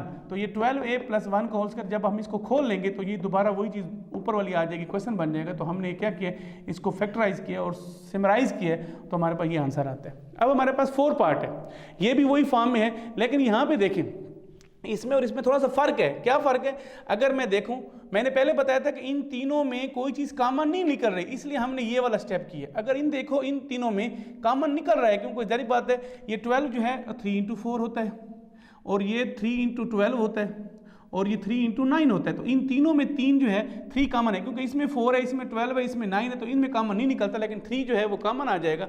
जब 3 कॉमन आ जाएगा, अंदर क्या बच जाएगा, 3 निकल आएगा तो 4x स्क्वायर, माइनस अपनी जगह पे 3 निकला है तो 12 बच जाएगा, 12 और साथ x आ जाएगा, प्लस 3 निकला है तो क्या बच जाएगा 9। तो फिर यहाँ पे देखा जाए तो मेरे पास जो बच जाएगी एल वैल्यू, अब ये परफेक्ट स्क्वायर के काबिल है। कैसे, 3 अपनी जगह पे, अब इसको मैं लिख सकता हूँ 4x स्क्वायर को 2x का होल स्क्वायर आ जाएगा, और ये प्लस 9 है तो इसको मैं 3 का स्क्वायर लिख सकता हूँ। अब उसके बाद यहाँ पे माइनस है, माइनस लिख दूँ, मैंने कहा ना इसको आपने नहीं कुछ कहना, आपने इसी को देखना। फिर क्या लेंगे 2 इंटू फर्स्ट 2x है और सेकंड क्या है 3 है। अब मल्टीप्लाई करो तो क्या हो 3 2 टाइम 6, 6 2 टाइम 12, 12 इंटू एक्स, तो देखो ऊपर 12x आ रहा है, इसका मतलब ये कि हमारा जो परफेक्ट स्क्वायर ये बिल्कुल ठीक है। अब जब इस फॉर्म में आ जाए, जैसे मैंने आपको बताया कि a square plus 2ab plus b square हो तो we can write a plus b का होल स्क्वायर। तो यहाँ पे हमारे पास क्या है, अब जब इस तरह हो a square minus 2ab plus b square हो तो we can write a minus b का होल स्क्वायर। तो यहाँ पे मैं लिख सकता हूँ इस चीज़ को 2x, मैंने कहा था यहाँ माइनस है तो माइनस लिखेंगे, यहाँ पे क्या है 3 का होल स्क्वायर। अब अगर हम इसको खोल लें तो ये दोबारा ऊपर वाली स्टेटमेंट आ जाएगी, तो ये हमारे पास क्या हो जाएगा, फैक्टराइज हो जाएगा, ये हमारा आंसर है।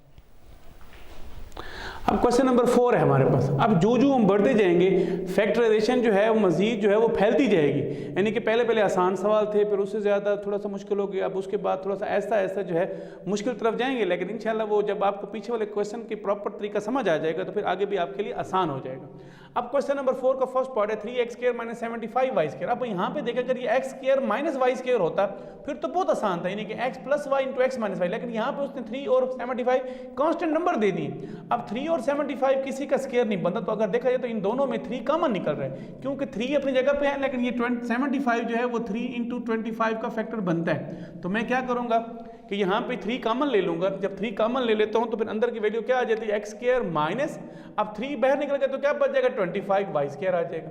अब 3 अपनी जगह, अब ये स्क्वायर बनते हैं क्योंकि x का स्क्वायर माइनस ये क्या हो जाएगा 5y का स्क्वायर, तो 5y का स्क्वायर 25y² होता है। अब 3 अपनी जगह पे है, इसको 2 स्क्वायर है, दरमियान में माइनस है, एक दफ़ा x + 5y और एक दफ़ा x - 5y। तो ये हमारा क्वेश्चन हो जाएगा, क्योंकि हमारे पास एक टाइप थी जो मैंने आपको पहले पढ़ाई थी, a² - b² हो तो वही can write a² - b², 2 square हो दरमियान में माइनस हो, एक दफ़ा प्लस करके लिखते हैं +b और एक दफ़ा माइनस करके। तो बिल्कुल ये वही चीज़ है, ये 2 स्क्वायर हैं दरमियान में माइनस है, इन दोनों को लिख लें, एक में प्लस डाल दें और इन दोनों को फिर लिख दें और एक दफ़ा माइनस डाल दें, ये हमारा आंसर हो जाएगा। अब नेक्स्ट पार्ट नंबर 4 है। अब इस पार्ट नंबर 4 में भी देखा जाए तो ये किसी का हमारे पास स्क्वायर नहीं बन रहा, तो इसमें अगर देखा जाए तो 3x इसमें भी है, और अगर देखा जाए तो ये 243 जो है और 3 × 81 से मल्टीप्लाई करें तो ये मेरे पास क्या हो जाता है, यानी कि इसके फैक्टर बन जाएंगे। 243 का जो फैक्टर है 3 × 81 है। अब इसमें 3 है, इसमें भी 3 कॉमन आ गए, इसमें x है, इसमें x³ है, तो इसमें एक x भी निकला है, तो क्या बच जाएगा 3x का 3x पूरा बाहर निकला है, तो यहाँ क्या बच जाएगा 1 माइनस क्या आ जाएगा, अब ये 3 बाहर आ गया तो क्या बच जाएगा 81, और यहाँ x एक बाहर निकल आएगा तो यहाँ पे 3 है, पावर 3 है, तो ये 2 बन जाएगा। तो ये मेरे पास 3x × 1 - 81x² हो जाएगा। अब 3x अपनी जगह पे, फिर वही बात 1 का स्क्वायर माइनस ये क्या बनता है 9, क्योंकि 9 का स्क्वायर 81 और x का स्क्वायर, तो 9x का स्क्वायर लिख दें। फिर वही पहला वाला पॉइंट कि हमारे पास 2 स्क्वायर हों दरमियान में माइनस हो, एक दफ़ा दोनों के दरमियान प्लस डाल दें और एक दफ़ा दोनों के दरमियान माइनस डाल दें, तो ये हमारा क्वेश्चन कंप्लीट हो जाएगा, ये आंसर है। अब हमारे पास जो है नेक्स्ट टाइप आ गया, अब क्वेश्चन नंबर 5 है। अब क्वेश्चन नंबर 5 में हमारे पास नंबर तो 4 हैं, क्योंकि आपको पहले बताया था कि जब 4 नंबर हों तो 2 को मिलाते हैं, पेयर करते हैं, लेकिन ये पेयर इसको मिलाएं नहीं होता, फिर पहले को तीसरे के साथ मिलाएं, दूसरे को चौथे के साथ मिलाएं फिर भी हल नहीं होता। तो इसका प्रोसेस जो है थोड़ा डिफरेंट है। कैसे है कि ये x² अपनी जगह पे माइनस, अब हम क्या करेंगे माइनस जब इसमें से बाहर कॉमन ले लेंगे, कोई ब्रैकेट डाल दिए तो कॉमन हो गया, तो अंदर जितने भी एलिमेंट लिखेंगे उनके साइन चेंज कर देंगे, ये +6y हो जाएगा और ये +9 हो जाएगा। तो यानी कि ये हमारे पास एक जो है वो क्वेश्चन बन जाएगा जो पहले हमने सवाल किए उसके मुताबिक, यानी कि जो हमारे पास टाइप नंबर 3 थी वो ये सवाल ये वैसे के वैसे है, लेकिन इसमें थोड़ा सा क्या है कि हम फैक्टर बनाएंगे, वजह को ये y का स्क्वायर हो गया और ये 9 जो है वो 3 का स्क्वायर होता है। मैंने कहा था इस चीज़ को छोड़ दें, क्या होगा +2 × फर्स्ट y है और सेकंड क्या है 3 है, तो 3 2 टाइम क्या हो जाएगा 6y, ये 6y अपनी जगह पूरा पड़ा हुआ है। अब यहाँ पे क्या हो जाएगा, ये कंप्लीट स्क्वायर बनते हैं, तो वी कैन राइट y + 3 का होल स्क्वायर हो जाएगा। अब ये भी स्क्वायर हो गया, ये भी स्क्वायर हो गया। अब 2 स्क्वायर हैं दरमियान में माइनस है, तो क्या करेंगे एक दफ़ा इन दोनों को लिखें, एक दफ़ा क्या डाल दें एक दफ़ा प्लस डाल दें, यहाँ पे क्या आ जाएगा प्लस है, एक दफ़ा प्लस डाल दें, यानी कि इन दोनों के दरमियान इन दोनों को लिख लिया, इनके दरमियान प्लस डाल दें, फिर इन दोनों को लिख लिया के दरमियान क्या डालेंगे माइनस डालेंगे। जब माइनस डालेंगे तो अंदर के अलामत में प्लस है तो ये माइनस में कन्वर्ट हो जाएगा, तो एक दफ़ा प्लस डाल देंगे एक दफ़ा माइनस डाल देंगे, ये हमारे पास फैक्टराइजेशन इसकी हो जाएगी। अब पार्ट नंबर 4 है, क्वेश्चन नंबर 5 है, पार्ट नंबर 4 है। अब ये सवाल थोड़ा मजीद फैला के दे दिया उसने। अब इसमें फर्स्ट 1 2 3 4 5 इसमें 5 टर्म है, तो इसमें क्या करते हैं कि x वाली ये 2 टर्म है, y वाली ये 2 टर्म है और ये 3 अकेला छोड़ देंगे। तो इसमें क्या करेंगे इस दोनों को इकट्ठा लिख दें, फिर इन दोनों को इकट्ठा लिख दें, और ये 3 जो है इसको हम क्या करेंगे +4 और -1 में फैक्टर बना देते ताकि ये जो है वो 6 नंबर हो जाए, ताकि 3 3 की फैक्टराइजेशन हम कर सकते हैं आसानी के साथ। तो क्या करेंगे x² - 4x + 4 इसके साथ मिला दें, फिर -y² - 2y और -1 को एक साथ मिला लें। अब क्या हो जाएगा, ये हमारे पास एक बन जाएगा सवाल, ये दूसरा सवाल बन जाएगा। अब हम क्या करेंगे इन दोनों को ब्रैकेट में लिख देते हैं, एक को इसको ब्रैकेट में लिखें, जब इसको ब्रैकेट में लिखेंगे जब माइनस बाहर ले लेंगे तो अंदर की अलामत क्या हो जाएगी चेंज हो जाएगी। अब देखा ये 2 सवाल बन गए, यानी कि सवाल ये पहले बहुत बड़ा सवाल था उसको मैंने स्मॉलेस्ट फॉर्म में लेके आया हूँ और 2 सवाल बन गए। अब ये एक सवाल अलग बन गया और ये अलग बन गया, यानी कि इसको अलग अलग कर लेंगे तो हमारे पास सवाल हो जाएगा। अब ये सवाल हमने किया हुआ है, यानी कि ये x का स्क्वायर है, ये 2 का स्क्वायर है, माइनस अपनी जगह पे है, 2 × फर्स्ट × सेकंड ये है, तो 2 2 4x है तो वही का वही आ गया। अब माइनस अपनी जगह पे यहाँ पे भी y का स्क्वायर है, प्लस 1 का स्क्वायर है, plus 2 into first into second, यानी कि फर्स्ट ये और ये सेकेंड है, तो 2y का 2y। अब क्या हो जाएगा, ये जो चीज़ है ये परफेक्ट स्क्वायर बन रही है किसका, x और 2 दरमियान में क्या है माइनस, यानी x माइनस 2 का स्क्वायर माइनस, अब ये भी बन रहा है एक परफेक्ट स्क्वायर किसका, y और 1 का, लेकिन दरमियान में क्या है प्लस, तो y प्लस 1 का स्क्वायर। अब फिर वही सवाल आ गया कि दो स्क्वायर हैं, दरमियान में माइनस है, इन दोनों को लिखो, एक दरमियान माइनस डाल दो, फिर इन दोनों को लिखो, इन दोनों के दरमियान प्लस डाल दो। अब यहाँ पर अभी छोड़ दें, आपका क्वेश्चन हल हो गया, यानी कि जवाब है। लेकिन मजीद हल करना चाहें तो हल कर सकते हैं, x माइनस 2 माइनस वाई, और ये माइनस अलामत चेंज, ब्रैकेट जब खोल देंगे अलामत क्या हो जाएगी, चेंज हो जाएगी, यानी कि -1 हो जाएगा। फिर यहाँ पे क्या है, x माइनस 2 अपनी जगह पे प्लस वाई और प्लस 1। अब क्या हो जाता है, जो हल हो सकते हैं उनको हल कर दें, x माइनस वाई माइनस 2 और माइनस 1 माइनस 3 हो जाएगा, x प्लस वाई माइनस 2 और प्लस 1 माइनस 1 हो जाएगा, तो ये हमारे पास आंसर आ जाएगा। तो ये क्वेश्चन नंबर 5 भी हमारा क्या हो गया, कंप्लीट हो गया। 5.1 एक्सरसाइज आपकी कंप्लीट हो गई इस तरह। अब एक्सरसाइज 5.2 हम शुरू करेंगे। उसमें हमारे पास फर्स्ट टाइप है वो a4 plus a square b square plus b4 कामा, यानी कि ये दूसरी टाइप a4 प्लस, यानी कि a4 प्लस 4 b4, इस फॉर्म में भी सवाल आ सकता है, इसमें भी आ सकता है, यानी कि दोनों फॉर्म में सवाल हो तो हम उसको कैसे हल करेंगे। थोड़ा ये डिफिकल्ट है, थोड़ा सा कॉमन सेंस की जरूरत पड़ेगी, इन्हें थोड़ा समझना पड़ेगा कि कैसे इसको हल करना है। अब ये सवाल आपको दे दिया गया x4 plus 1 over x4 minus 3। अब इसको हमने कैसे सॉल्व करना है। अब अगर देखा जाए तो ये x स्क्वायर का स्क्वायर लिखें तो वही 4 होता है, फिर प्लस अपनी जगह पे 1 ओवर x स्क्वायर का स्क्वायर लिखें तो ये 1 ओवर x4 होता है। अब -3 अपनी जगह पर लिखें, लेकिन थोड़ा सा मैंने इसमें थोड़ा सा इजाफा किया है, किस चीज़ का बताता हूँ आपको। -2 इंटू ये फर्स्ट और सेकंड लिखा, फिर +2 इंटू फर्स्ट सेकंड। अगर देखा जाए को ये -2 यानी कि ये इससे कैंसिल हो जाएगा, ये इससे कैंसिल हो जाएगा, तो +2 और -2 भी आपस में कैंसिल हो जाएंगे। तो ये मैंने क्यों लिखा है, ये जो पॉइंट मैंने दोनों लिखे ये सवाल को हल करने में मदद दे रहे हैं हमारी। अगर देखा जाए तो मैथमेटिकली ये दोनों जो हैं वो कैंसिल हैं। अगर फर्ज करो मैं इस सवाल के अंदर +3 और -3 का इजाफा भी कर लूँ तो ये मैथमेटिकली आपस में कैंसिल हो रहे हैं, लेकिन सवाल को हल करने में मदद देने के लिए मुझे ये दोनों पॉइंट्स लिखने पड़ते हैं, तो मैंने ये इसलिए इसको लिख दिए। अब यहां पे देखें मैंने क्यों लिखा है। अब इसको भी ये जो मैंने अपनी तरफ से 2 पॉइंट जो लिखे ना, ये मैंने यहां इसको देख के किया है। क्या लिखे, फर्स्ट और सेकंड ये मैंने लिखा है, तो -2 फर्स्ट और सेकंड लिखा है और +2 फर्स्ट सेकंड लिखा है। तो देखा जाए तो ये कट रहे हैं तो इससे कोई फर्क नहीं पड़ता, लेकिन सवाल को हल करने में मदद मिल रही है। अब क्या है, आप जरा गौर से देखें। अब ये जो मैंने लिखा है, अगर मैं यहां पे इस चीज को यहां से लेकर यहां तक मिला दूं सपोज, तो ये देखा जाए तो ये मेरे पास क्या है, अगर सपोज मैं कहता हूँ ये a है, ये b है और -2ab है, यानी कि a square plus b square -2ab, we can write a minus b का स्क्वायर। तो समझो ये a है तो ये x का स्क्वायर, और माइनस क्यों लिखा है, क्योंकि ये ज़ाहिर बात है माइनस यहाँ पे है तो इसलिए यहाँ पे माइनस आ जाएगा, और b का स्क्वायर 1 और x का स्क्वायर, यानी कि यहाँ से यहाँ तक मेरे पास एक कंप्लीट स्क्वायर बन जाएगा। और आगे मेरे पास क्या है, +2। अब देखा जाए तो मैथमेटिकली ये चीज़ और ये चीज़ आपस में कट रही है, तो +2 और -3, +2 और -3 लिख दिए। अब मैं क्या करूंगा, अब देखें आप ये अपनी जगह पर लिख दिया, +2 और -3 को हल करें तो क्या आ जाएगा, -1 आ जाएगा। अब ये स्क्वायर अपनी जगह पे वैसे के वैसे लिखा हुआ है, माइनस अपनी जगह पे है। अब मैं इसको अगर 1 का स्क्वायर लिखूं तो कोई फर्क नहीं पड़ता, तो यहाँ पे माइनस का स्क्वायर आ गया। अब ये 2 स्क्वायर हैं, दरमियान में माइनस है, तो ये चीज़ और ये चीज़ लिख देंगे, तो इसके दरमियान एक दफ़ा प्लस डाल दें और एक दफ़ा क्या कर दें, माइनस डाल दें, तो ये हमारा सवाल कंप्लीट हो जाएगा। अब नेक्स्ट हमारे पास है पार्ट नंबर 2। अब यहाँ पे वो क्या कहते हैं, 3x4 + 12y4। अब मैंने क्या कहा था, एक टाइप ये है, ये मैंने सवाल कर दिए, दूसरी टाइप ये है और उसका क्वेश्चन ये है मेरे पास।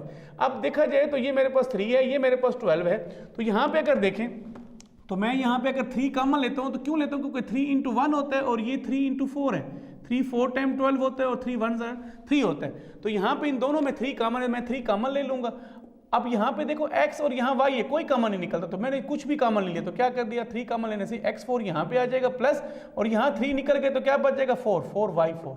अब फिर वही बात 3 अपनी जगह पे है, फिर वही पॉइंट करेंगे कि x स्क्वायर का स्क्वायर के, क्योंकि यहाँ पे x4 है तो इसे x स्क्वायर का स्क्वायर लेंगे तो x4 हो जाएगा, और यहाँ पे क्या है 2y स्क्वायर का स्क्वायर, तो क्या होता है 2y स्क्वायर का स्क्वायर क्या होता है 4y4 होता है, तो मैंने इसको फैक्टर में कर दिया। अब फिर क्या किया, वही बात जो पिछले सवाल में मैंने हल किया था, +2 एक दफ़ा फर्स्ट सेकंड लिख दें और फिर -2 फर्स्ट और सेकंड लिखें तो ये मैथमेटिकली अगर देखा जाए तो दोनों आपस में जो है वो कैंसिल हो रहे हैं, लेकिन मेरे सवाल को हल करने में मदद दे रहे हैं, इसलिए मैंने एक दफ़ा प्लस एक दफ़ा माइनस लिखा है। अब क्या हो जाएगा 3 अपनी जगह पे। अब यहाँ पे देखा जाए तो यहाँ पे मैंने क्या किया, इसको मिला दिया। अगर मैं यहाँ पे प्लस यहाँ लिख दूँ सपोज, अगर मैं यहाँ माइनस, ठीक है, क्योंकि यहाँ पे मेरे पास यहाँ से यहाँ तक जो है ये मेरे पास एक परफेक्ट स्क्वायर बन रहा है। किसका बन रहा है, अगर देखो ये ए स्क्वायर है प्लस बी स्क्वायर है प्लस 2ab है, तो क्या लिखते हैं ए प्लस बी का स्क्वायर। तो देखो ये ए हो गया प्लस ये बी हो गया, ए प्लस बी का होल स्क्वायर हो गया माइनस, लेकिन यहाँ ए बी नहीं है, यहाँ पे लिखा हुआ x square plus 2y square का स्क्वायर लिख दिया माइनस। अब ये मेरे पास तो इसके साथ हो गया। अब यहाँ क्या बचता है, माइनस अपनी जगह पे 2 time 4 X square Y 4 X square और वाई स्क्वायर, तो यहाँ पे क्या आ जाएगा -4 एक्स स्क्वायर वाई स्क्वायर। अब फिर क्या करेंगे, ये अपनी जगह पे लिख दिया, ये भी वैसे के वैसे लिख देंगे माइनस। अब ये मजीद फैक्टर बन रहे हैं इसके, क्या लिखेंगे इसको 2xy का होल स्क्वायर, 2xy का होल स्क्वायर। अब दो स्क्वायर आगे दरमियान में माइनस हो गया, तो एक दफ़ा इन दोनों के दरमियान प्लस लिख लें या पहले माइनस लिख दें, फिर इन दोनों के दरमियान क्या लिखें, प्लस लिखें। ये एज इट इज़ वैसे के वैसे, तो ये हमारा आंसर हो जाएगा। तो ये हमारी 5.2 के क्वेश्चन नंबर 1 जो है वो कंप्लीट होगी। अब हमारे पास जो है वो सेकंड टाइप है। ये टाइप बहुत इंपॉर्टेंट है। ये जो टाइप के क्वेश्चन मैं करूँगा ये आपको आगे जाके 10th में भी काम आएंगे, फर्स्ट ईयर में भी काम आएंगे, आप फिजिक्स करेंगे उसमें भी आपको काम आएंगे। ये बहुत इंपॉर्टेंट टाइप है और ये बहुत ही आसान है। इसमें आपको टेबल का आना ज़रूरी है। अगर आपको टेबल आते हैं तो ये टाइप आएगी, अगर आपको टेबल नहीं आते तो ये टाइप आपके लिए मुश्किल हो जाएगी।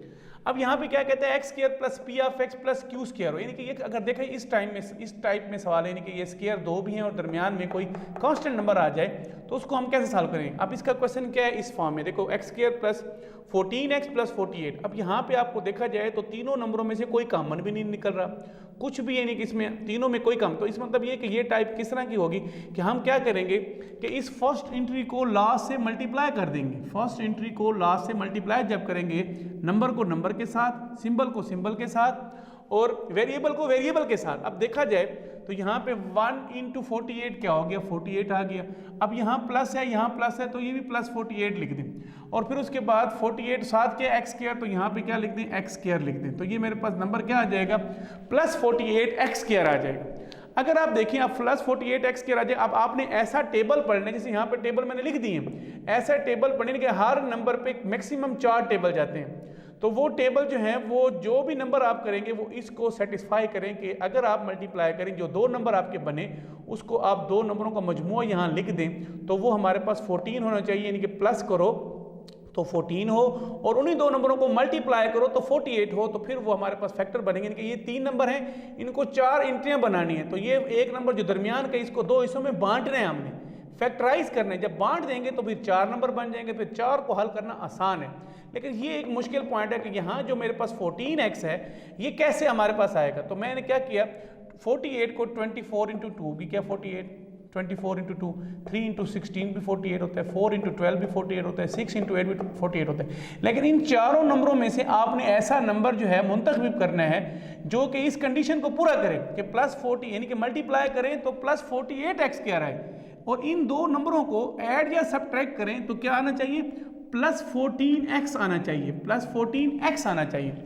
अब देखते हैं, अगर आप देखें 24 × 2 करें, इन दोनों को ऐड करो तो 26 आता है, इन दोनों को सब्ट्रैक्ट करो तो 22 आता है, तो ये नहीं होता।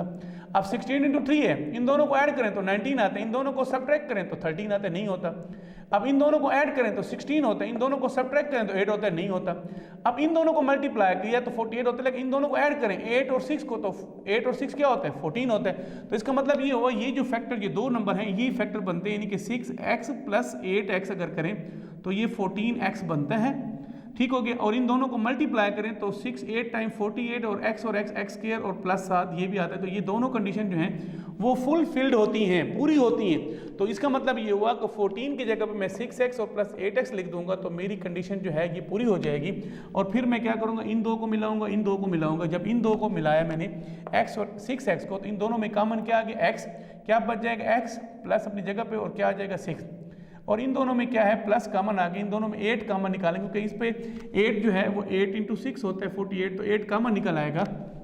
तो क्या आ जाएगा x प्लस 8 जब बाहर निकलेगा तो क्या बचा था 6, तो 6 आ जाएगा। मैंने पहले भी आपको जब एक्सरसाइज 5.1 कराई थी मैंने यही बात बताई थी, जब दोनों ब्रैकेट देखें सेम आ गई तो सवाल हमारा ठीक है। तो x प्लस 6 कॉमन आ जाएगा, अंदर क्या बच जाएगा x प्लस 8, तो ये हमारा क्वेश्चन कंप्लीट हो गया। सिमिलरली क्वेश्चन पार्ट नंबर 2 है इसका। अब उसमें फ़र्क क्या डाल दिया, उसमें यहाँ माइनस डाल दी, यहाँ प्लस था यहाँ माइनस आ गया, थोड़ा सा चेंज कर दिया, बाकी चीज़ वही है।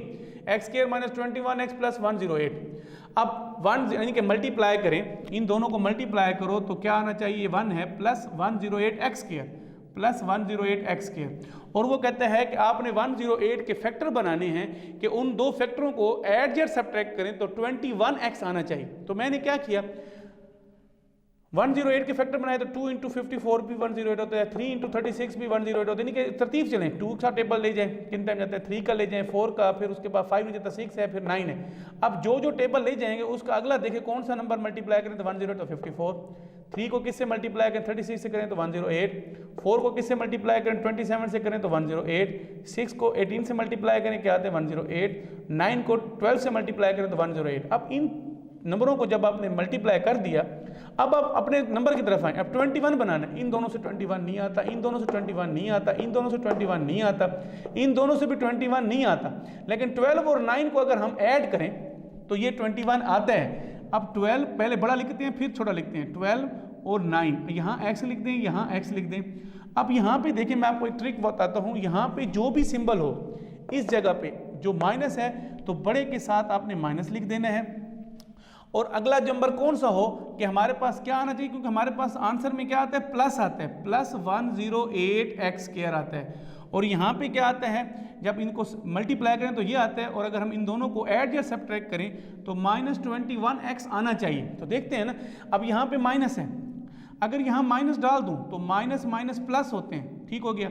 9 और 12 मल्टी ऐड करें तो 21 आता है, साइन नेगेटिव क्योंकि बड़ा नंबर ये है तो ये माइनस आ जाएगा और ये 21 पूरा हो जाएगा। और अगर इन दोनों को मल्टीप्लाई करें यानी कि minus 12x multiply by minus 9x multiply करें तो minus minus plus 108x square, तो ये दोनों कंडीशन जो हैं वो क्या होती हैं, पूरी होती हैं। तो इसका मतलब ये हुआ कि हमारे पास जो 108 जो है यानी कि 21 को जो है वो हम दो हिस्सों में बांटेंगे, वो क्या होगा, एक 12x होगा और एक 9 होगा। तो अब यहाँ पे लिख दिया 12 और 9। अब हम क्या करेंगे, इसको मिला लें और इन दोनों को मिला लें। अब इन दोनों को जब मिलाएंगे, अब इन दोनों को जब मिलाया तो x कॉमन निकाल दें तो क्या आएगा x माइनस 12, और इन दोनों में से क्या कॉमन निकलता है 3 निकलते हैं और माइनस भी बाहर निकल, यहाँ पे माइनस है, माइनस कॉमन आ जाएगा तो 3 निकल आ जाएगा। तो हमारे पास क्या आ जाएगा, यहाँ पे 9 कॉमन निकलेगा, 3 नहीं 9 कॉमन, 9 निकलेगा तो क्या आ जाएगा x माइनस, क्योंकि माइनस है तो अलामत चेंज हो जाएगी, माइनस हो जाएगा तो 12 आ जाएगा। तो देखो ये दोनों ब्रैकेट क्या हो जाएंगी, सेम है, तो ये x माइनस 12 बाहर आ जाएगा और यहाँ पे क्या बच जाएगा x माइनस 9, x माइनस 12 और x माइनस 9 यहाँ पे आ जाएगा। तो ये हमारे पास क्या हो जाएगा, क्वेश्चन जो है वो कंप्लीट हो जाएगा। अब हमारे पास क्वेश्चन नंबर 3 है, लेकिन टाइप नंबर हमारे पास कौन सी है, थर्ड टाइप में क्या कहते हैं, ax square plus bx plus c। अब यहाँ पे क्या फर्क था, यह टाइप वही है, यानी कि यहाँ पे था x square plus px plus q square था, लेकिन यहाँ पे क्या है ax स्क्वायर है प्लस bx प्लस c, यानी कि x के टर्म यानी कि क्वाड्रेटिक की फॉर्म में है, ये भी क्वाड्रेटिक थी, ये भी क्वाड्रेटिक है, लेकिन यहाँ पे वेरिएबल दे दिए साथ, यानी कि कोई a होगा कांस्टेंट नंबर होगा, यहाँ पे उसमें क्या कुछ नहीं था। अब देखा जाए तो ये 4x, देखो इसमें क्या लिखा 4x square plus 12x plus c constant 5, तो यानी इस टाइप का सवाल उसने दिए, बात वही है। अब हम क्या करेंगे, फिर वही पार्ट, इसको इससे मल्टीप्लाई करेंगे तो ये हमारे पास क्या आता है 20 आता है, लेकिन यहाँ मैंने बताया था आपको यहाँ प्लस है तो प्लस प्लस प्लस लिखें, प्लस हो गया, और 20 और साथ क्या है x स्क्वायर है, यानी कि मल्टीप्लाई करें तो 20x स्क्वायर हो। और अगर हम इन दोनों यानी कि जो टेबल आप पढ़ेंगे यानी कि 20 के फैक्टर बनाते हैं, अब 20 के फैक्टर 2 10 भी बनता है, मैंने बताया था ना 3 वाला नहीं जाता, 4 5 भी बनता है, फिर उसके बाद जो है 5 नहीं जाता, 5 भी जाता है, 5 4 भी हो गया, फिर उसके बाद बाकी नहीं जाते। तो ये मेरे पास 2 10 है, तो ये बात है इसको जब मैं 20 तो बन जाते हैं, लेकिन इसमें अगर देखा जाए तो जो हमारे पास जो नंबर है वो प्लस 12x आना चाहिए। अब 12x आना चाहिए, ये भी याद रखो कि जब यहाँ प्लस हो यहाँ प्लस हो, जब दोनों फैक्टर बनेंगे दोनों प्लस के होंगे। तो ये मैं क्या करता हूँ, अब जब ये मैं फैक्टर लेता हूँ 10 और 2 12 होते हैं, यानी कि 4 और 5 जमा करो 9 आता है, 5 करो तो 9 आता है, माइनस करो तो 1 आता है, लेकिन इससे हमारे पास क्या होता है 12 आता है। तो मैं क्या करूँगा, बड़ा नंबर यहाँ पे छोटा बाद में लिखूँगा, यानी कि 10x और 2x। अब यहाँ भी प्लस तो क्या आता है प्लस 12x आ जाएगा। और अगर मैं इन दोनों को मल्टीप्लाई करूँ यानी कि प्लस 10x को मल्टीप्लाई करूँ 2x से तो हमारे पास प्लस 20x के रहता है, यानी कि दोनों कंडीशन, ये वाली कंडीशन भी, दोनों कंडीशन यानी कि पूरी होती है, यानी कि 20x² भी आ जाते हैं और 12x भी आते हैं। तो मैं क्या कर सकता हूँ कि जो मेरे पास 12 था मैं इसे 2 हिस्सों में बांट दूंगा तो वो 10 × 2 होगा, तो मैंने प्लस 10x और प्लस 2x लिख दिए। अब फिर मैं क्या करूँगा, इन दोनों को और इन दोनों को मिला लूँगा। अब इन दोनों में देखें, इसमें जो है 4 जो है वो फैक्टर बनाता है 2 × 2 और इसका क्या बनता है 2 × 5। तो दोनों में क्या कॉमन है, इसमें 2 कॉमन निकालें तो 2x भी साथ, क्योंकि x क्या है, एक x निकल आएगा तो क्या बचेगा 2x प्लस अपने जगह पे 2 बाहर आ गया तो क्या बचेगा 5x। फिर इन दोनों में प्लस कॉमन 1 तो इसमें क्या आएगा 2x + 5, तो दोनों में 2x + 5 कॉमन आ गया तो अंदर क्या बच जाएगा 2x + 1, 2x + 1। अब आप पार्ट नंबर जो है वो इसी क्वेश्चन नंबर 3 का 8 पार्ट है। अब यहाँ पे देखें 5x - 1/x का स्क्वायर प्लस 4 × 5x - 1/x + 4। अगर आपको यहाँ पे देखें सिमेट्री एक नज़र आ रही है, 5x - 1/x इसमें भी है इसमें भी है। तो अगर आप देखें इस सवाल को आसान बनाना चाहें तो इसको कहते हैं सपोजिशन मेथड, यानी कि सपोज करते हैं कि इसको मैं क्या कहता हूं कि ये 5x - 1/x किसके बराबर है, सपोज y के बराबर है। अगर ये y के बराबर है तो फिर मैं दोबारा सवाल पे आता हूं, तो ये जो ये चीज़ है ये y हो गई, तो उसके ऊपर क्या है स्क्वायर, तो देखो मैंने y² लिखा, प्लस अपनी जगह पे लिखा, फिर 4 अपनी जगह पे लिखा, 5x - 1/x किसके बराबर है y, तो फिर y लिख दिया, फिर प्लस अपनी जगह पे, फिर 4 लिखा। तो अब सवाल मेरे पास क्या हो गया, आसान हो गया। जब मैं इसको फैक्टराइज करूंगा जो जवाब मेरे पास y का आएगा उसकी जगह दोबारा ये चीज़ लिख लूंगा तो मेरे पास आंसर आ जाएगा।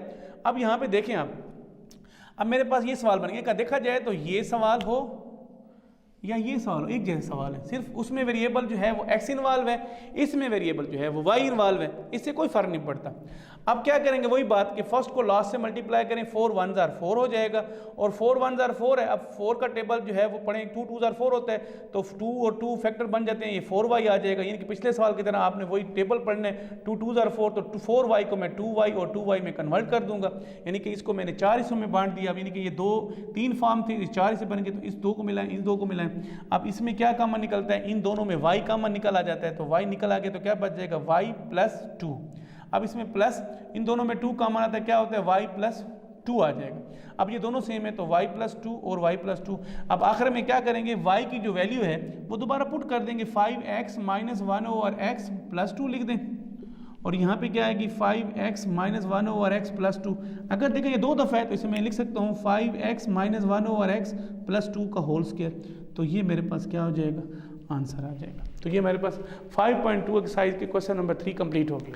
अब टाइप नंबर 4 हम डिस्कस करेंगे, उसमें हमारे पास क्या लिखा है, ax² + bx + c × ax² + bx + d + k।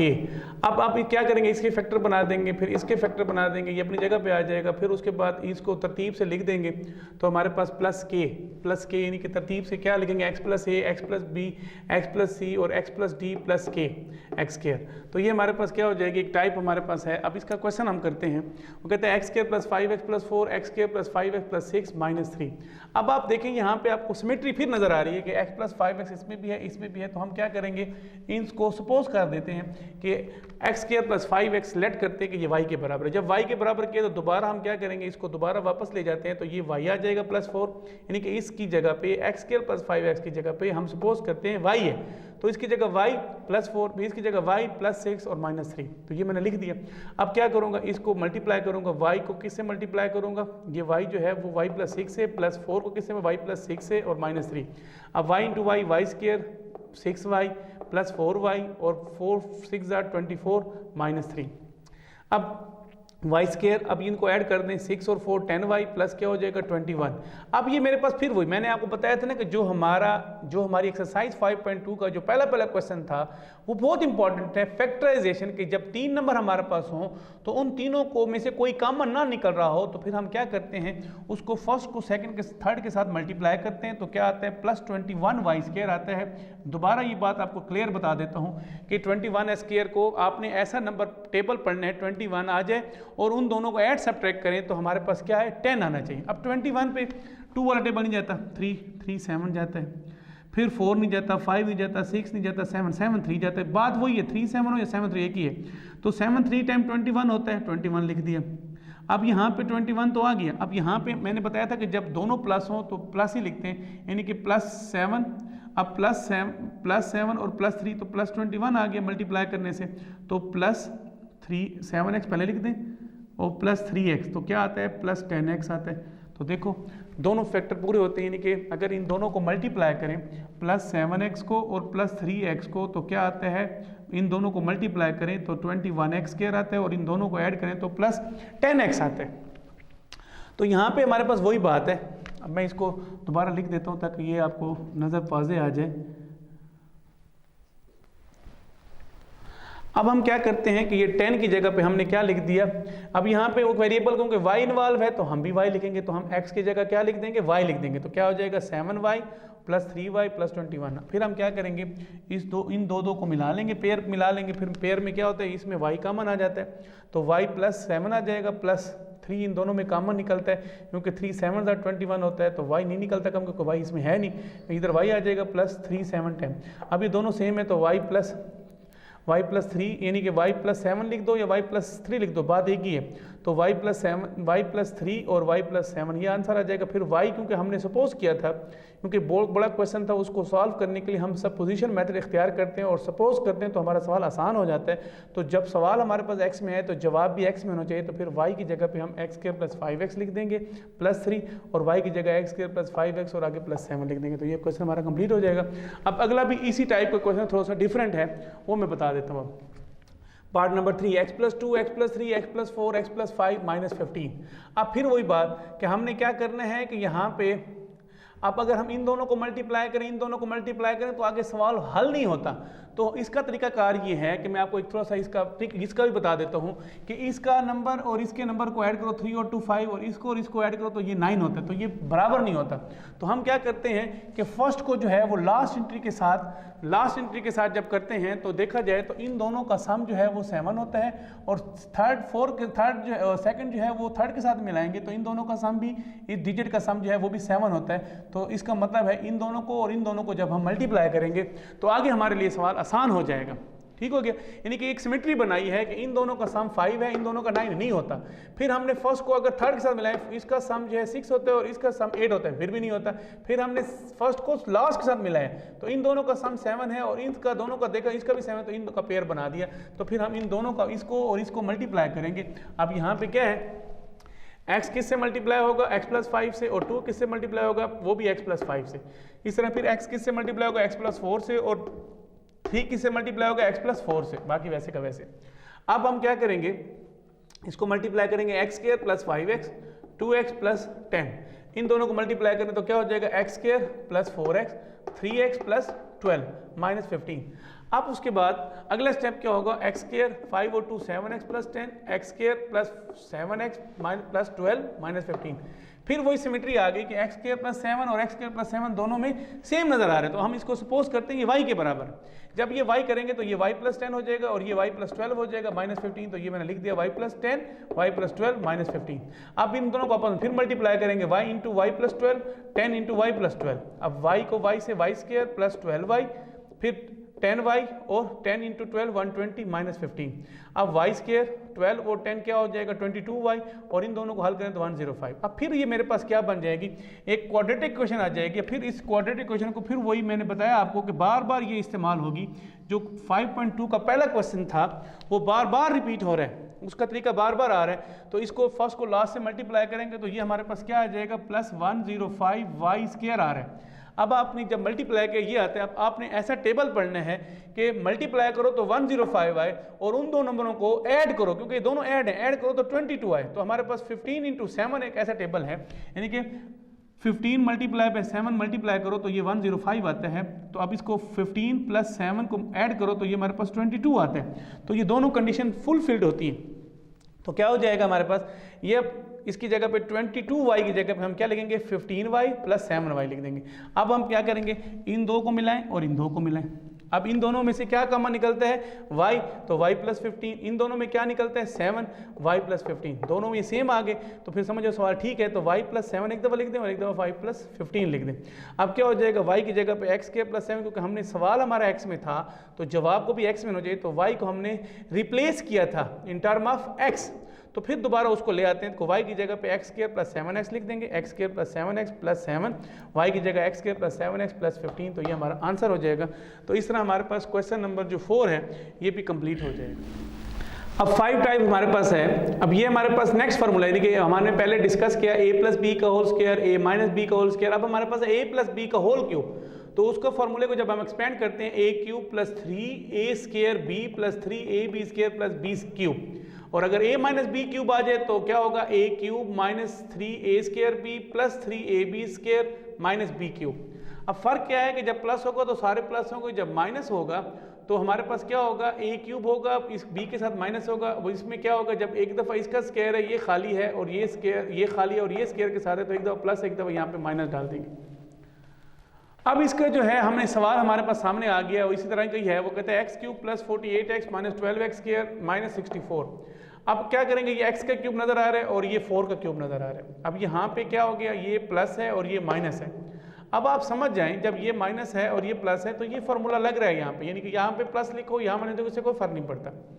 अब यहाँ प्लस लिखता हूँ 3 इंटू फर्स्ट, यानी कि ये एक दफ़ा ये खाली और दूसरे को स्क्वायर के साथ लिखें, फिर माइनस 3 एक दफ़ा ये स्क्वायर के साथ, और ये जो 4 है ये खाली लिख दें। यानी खाली का मतलब ये कि स्क्वायर नहीं होगा, और इसका स्क्वायर लिखा है तो फिर इसका स्क्वायर नहीं लिखेंगे कि एक दफ़ा इसका स्क्वायर लेना है, इसको इसका स्क्वायर लेना है, ये खाली छोड़ना है, और एक दफ़ा जो है x का स्क्वायर लेना है और 4 को खाली छोड़ना है। यानी कि यहाँ से नज़र आ रहा है आपको कि हमने क्या किया है, ये दोनों टर्म में अगर आप वाज़ेह तौर पे देखें तो ये और ये सेम है, ये सिंपल है और ये स्क्वायर के साथ है, और ये स्क्वायर के साथ है, ये सिंपल है। अगर इसको आप हल करते हैं, देखो अब इसका आसान हल ये, जब हमने ये कर लिया सवाल को, जब हमने हल किया फार्मूला पता चल गया कि ये वाला इस पर अप्लाई हो रहा है, तो फिर जब हम इसको कंप्लीट करेंगे, इनको मल्टीप्लाई करेंगे, तो या ऊपर वाली चीज़ें आ रही हैं, अगर आ रही हैं तो समझो ठीक है, नहीं आ रही तो फ़र्क है, गलती की हमने।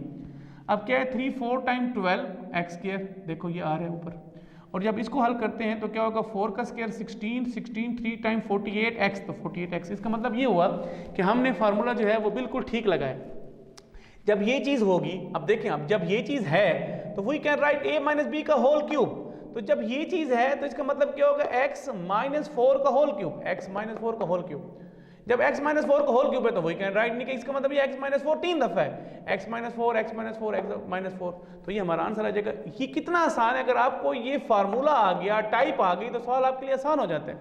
अब अगला पार्ट 4 करते हैं। इसमें भी सिचुएशन ऐसी ही है, देखिए हम 8x cube minus 125y cube minus 60x square y plus 150x y square. अगर ये चीज़ जैसे इसमें उसने यहाँ एंड पे दिया, अगर ये एंड पे लिख दो कोई फर्क नहीं पड़ता, अगर दोनों कंबाइन दिए फिर भी ठीक है, गलत कोई नहीं है। अब हम क्या करेंगे, अब ये क्या होता है, 2x का क्यूब बनता है, क्योंकि 2 का क्यूब 8 और x का क्यूब x क्यूब, तो 8x क्यूब। 125 5 का क्यूब होता है और y क्यूब, लिख दिया। अब आप ऊपर वाली चीज़ को छोड़ दें, अब एक दफ़ा माइनस एक दफ़ा प्लस करना है, माइनस 3 फर्स्ट का स्क्वायर सेकंड खाली, सेकंड ये है, फिर प्लस 3 फर्स्ट खाली और सेकंड का स्क्वायर। अब आप जब ये कर लेंगे तो आप इसको हल करने के ऊपर वाली चीज़ आती है तो समझो ठीक है। अब ये 2 का square 4 4 5 20 23 times 60 X square Y, देखो 60 एक्स स्क्वायर वाई आता है कि नहीं आता। अब इस तरह अगला देखें, ये चीज़ भी वही है, क्या होता है, 5 का स्क्वायर है 25 2 टाइम 50 3 टाइम 150 आ गया X Y square X Y. तो इसका मतलब बिल्कुल हमने ठीक लिखा है। जब ये सिचुएशन हो we can right 2x minus 5y का होल क्यूब, तो 3 दफ़ा इसको लिख दें तो हमारे पास ये आंसर आ जाएगा। तो ये टाइप नंबर 5 के क्वेश्चन भी कंप्लीट हो गए।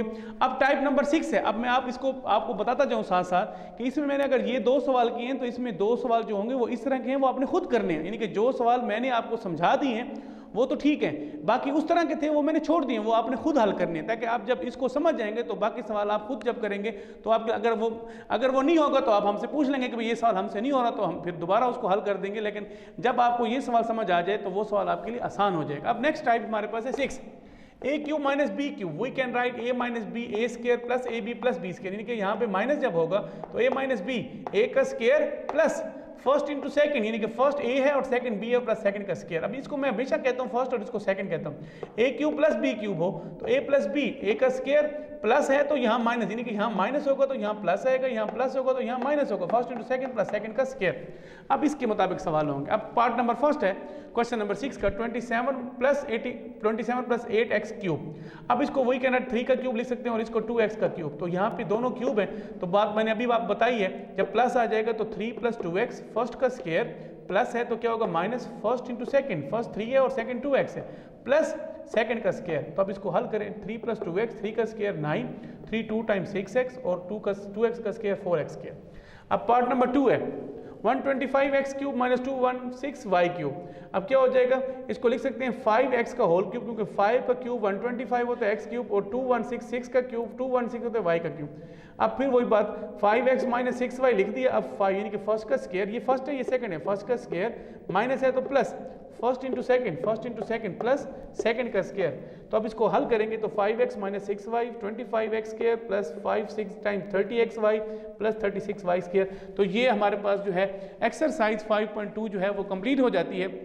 अब नेक्स्ट हमारे पास ये जो टारगेट था 15 रोज़ा वो जो है वो 5.1 और 5.2 और प्लस चैप्टर नंबर 10 के 2 थ्योरम थे। अब हम 2 थ्योरम करेंगे तो हमारा ये 15 रोज़ा जो टारगेट है, जो HOD क्लास है हमारी एक पहली 9th क्लास की, वो ख़त्म हो जाएगी। अच्छा भाई, अब हमने चैप्टर नंबर 10 जो है वो स्टार्ट करना है। उसमें हमारे पास जो है वो थ्योरम है। अब थ्योरम जो है वो हमारे पास कॉन्ग्रुएंट ट्रायंगल्स के हैं। जब हमने थ्योरम स्टार्ट किए थे तो उसमें आपको कुछ चीज़ें मैंने पहले बताई थी।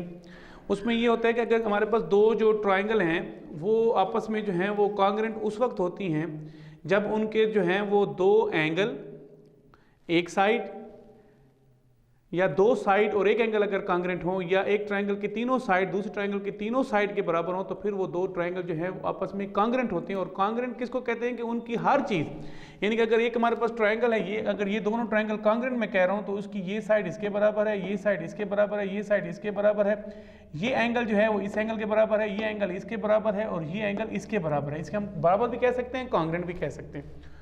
तो हमारे पास उसी जो प्लेफेयर ने अपने जो मैथमेटिशियन था प्लेफेयर, उसने अपने पोस्टुलेट जो पेश किए थे उसी के मुताबिक ये हमारे पास 4 थ्योरम हैं। अगर ये हम थ्योरम जो हैं वो कर लेंगे तो हमारे लिए आगे जो थ्योरम्स हैं जितने भी हैं वो आसान हो जाएंगे। अब वो यहाँ पे क्या कहते हैं, थ्योरम 10.1 है, in any correspondence of 2 triangle. वो कहते हैं 2 ट्रायंगल की कॉरस्पॉन्डेंस में, एक ट्रायंगल कौन सी है ABC और एक है मेरे पास क्या है DEF, इन 2 ट्रायंगल की कॉरस्पॉन्डेंस में if 1 side and 2 angles of 1 triangle, वो ये कह रहा है कि एक ट्रायंगल की एक साइड और 2 एंगल, यानी कि इसके अगर ये साइड लें BC और ये 2 एंगल कौन से हैं AB और C, इस ट्रायंगल के एक साइड और 2 angle 1 triangle are congruent to the corresponding side and angles of the other, दूसरी ट्रायंगल के अगर बराबर हों, उसका मतलब कहने का ये है कि अगर एक ट्रायंगल की ये BC साइड जो है वो EF के बराबर हो और इस ट्रायंगल का एंगल B जो है वो एंगल E के बराबर हो और इस ट्रायंगल का एंगल C जो है वो अगर एंगल F के बराबर हो। अब यहां तक जो उसने बात हमें की है वो हमें गिवन दी है, यानी कि हमें इंफॉर्मेशन दी है, हमें बताया गया है, यहां तक जो है वो हमें बता दिया गया। फिर वो कहता है अगर ये चीजें हैं तो then the triangles are congruent, तो फिर ये ट्रायंगल जो हैं वो कॉन्ग्रुएंट होंगी। ये हमारे पास क्या है, एक पोस्टुलेट है जो प्लेफेयर ने हमें दिया था कि अगर ये चीज़ हो तो फिर ट्रायंगल कॉन्ग्रुएंट होती हैं। जब हम बाकी थ्योरम करते हैं उसमें ये हम इस चीज़ को, जब ये चीज़ आ जाए तो हम कह सकते हैं ये ट्रायंगल कॉन्ग्रुएंट है। लेकिन अब वो कह रहे हैं कि नहीं, इसको साबित करके दो क्या वाकई ये कॉन्ग्रुएंट होते हैं, यानी कि जो उसने एक मफरूज़ा दिया था, मफरूज़े को हम साबित कर रहे हैं कि क्या ये मफरूज़ा उसका ठीक है या नहीं है। तो उसने इसको जो है थ्योरम की फॉर्म में दे दिया। अब इसको हमने प्रूव करना है। अब जो उसने पहली बात कही, अब इसमें कुछ हमारे पास जो है इसका जो है जो थ्योरम जो है इसका जो एक पोर्शन होता है कि जो पहला पोर्शन है वो 4 चीज़ों में मुश्तमिल, एक गिवन होता है, एक प्रूफ हमने करना होता है और कुछ हमने इसकी कंस्ट्रक्शन करनी होती है। तो ये जो हम 3 चीज़ें लिख लेते हैं और फिगर बनाते हैं तो इसके हमें क्या मिलते हैं, 4 नंबर मिलते हैं। और जो नीचे वाला पोर्शन जो हम प्रूफ करते हैं इसके भी 4 नंबर होते हैं। और सबसे इंपॉर्टेंट चीज़ क्या है, फिगर है। अगर ये फिगर हमने पेंसिल से बनाई है और फिगर बिल्कुल ठीक है तो इसके 2 नंबर हैं। और अगर हमारी फिगर जो है वो गलत है और थ्योरम सारा ठीक किया है तो हमें 0 मार्क्स मिलेंगे, क्योंकि ये चीज़ अगर हमारी गलत है तो जब ये फिगर हम गलत बनाएंगे तो अगर देखा जाए तो इसके 8 नंबर हैं और अगर हम फिगर ठीक बनाएंगे उसके 2 नंबर है। अगर गलत बनाते हैं फिगर तो हमारा जितना भी थ्योरम है वो ठीक भी किया हुआ हो तो वो गलत कर देते हैं, क्योंकि वो कहते हैं इसने फिगर गलत बनाई है तो थ्योरम इसने क्या ठीक किया होगा।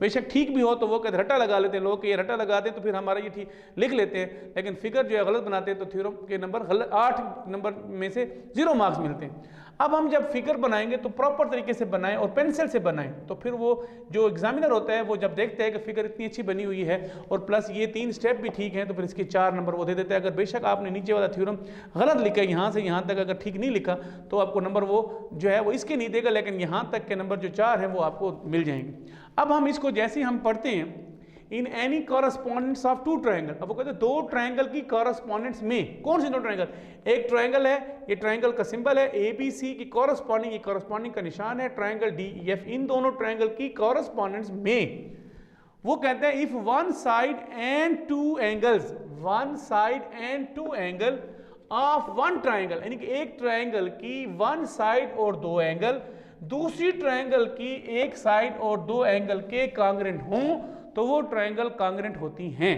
तो इसका मतलब क्या हुआ कि एंगल B जो है वो किसके कांग्रेंट है, F के, E के, और BC जो है वो किसके कांग्रेंट है, EF के, और एंगल C जो है वो एंगल F के क्या है, कांग्रेंट है। ये बात हमने लिख दी, ये हमें सारी बात उसने गिवन में बताई है। आगे वो क्या कहते हैं, कॉमा के बाद then the triangles are congruent, तो फिर ये 2 ट्रायंगल कांग्रेंट होंगी। कौन सी 2 ट्रायंगल, एक ट्रायंगल ABC जो है वो कांग्रेंट होंगी ट्रायंगल DEF के, ये 2 ट्रायंगल हमने साबित करने के ये क्या होंगी, कांग्रेंट। अब याद रखो ये जो मैंने इक्वल का निशान लगाता हूं और इसके ऊपर थोड़ी सी ये मत डाल देता हूं, तो ये किसका सिंबल है, कांग्रेंट का सिंबल है, इसे हम कांग्रेंट कहते हैं।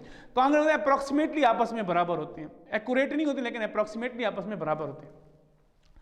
अब याद रखो कि जब भी हम कोई थ्योरम करते हैं उसमें हम थोड़ी सी कंस्ट्रक्शन जरूर करते हैं, यानी कि ट्रायंगल को थोड़ा सा आगे पीछे करते हैं, तो वो हम उसकी थोड़ी सी कंस्ट्रक्शन कर लेते हैं। हम ये कहते हैं कि suppose AB not equal to DE, हम कहते हैं कि जो AB है ना वो DE के बराबर नहीं है, DE के बराबर नहीं है। टेक अ पॉइंट M, हम क्या करते हैं एक पॉइंट जो है M लेते हैं ऑन DE के ऊपर एक पॉइंट M लेते हैं, such that AB is congruent to EM, तो जो AB है वो इस ME या EM के बराबर हो जाता है।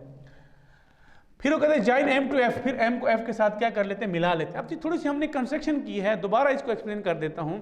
वो ये कहता है कि AB जो है सपोज करते हैं कि DE के बराबर नहीं है, तो हम कहते हैं कि AB किसके बराबर है, हम कहते हैं एक पॉइंट M लेते हैं DE के ऊपर और M को F के साथ मिला लेते हैं और हम कहते हैं AB जो है वो ME या EM के बराबर है, यानी कि ये दोनों आपस में बराबर है, हमने सपोज कर लिया। अब हम क्या करते हैं, प्रूफ की तरफ आते हैं। यहां तक हमने जो सारा काम कर लिया, ये हमने क्या कर लिया कि यहां तक हमने सारा काम कर लिया, पेपर में लिख लिया, तो हमें 4 नंबर मिल जाएंगे। अब इसके बाद आगे प्रोसीजर शुरू होता है 4 नंबर का बकाया, यानी 8 नंबर का सवाल पेपर में आता है और सेक्शन C में आता है, और थ्योरम भी बहुत इंपॉर्टेंट है ये।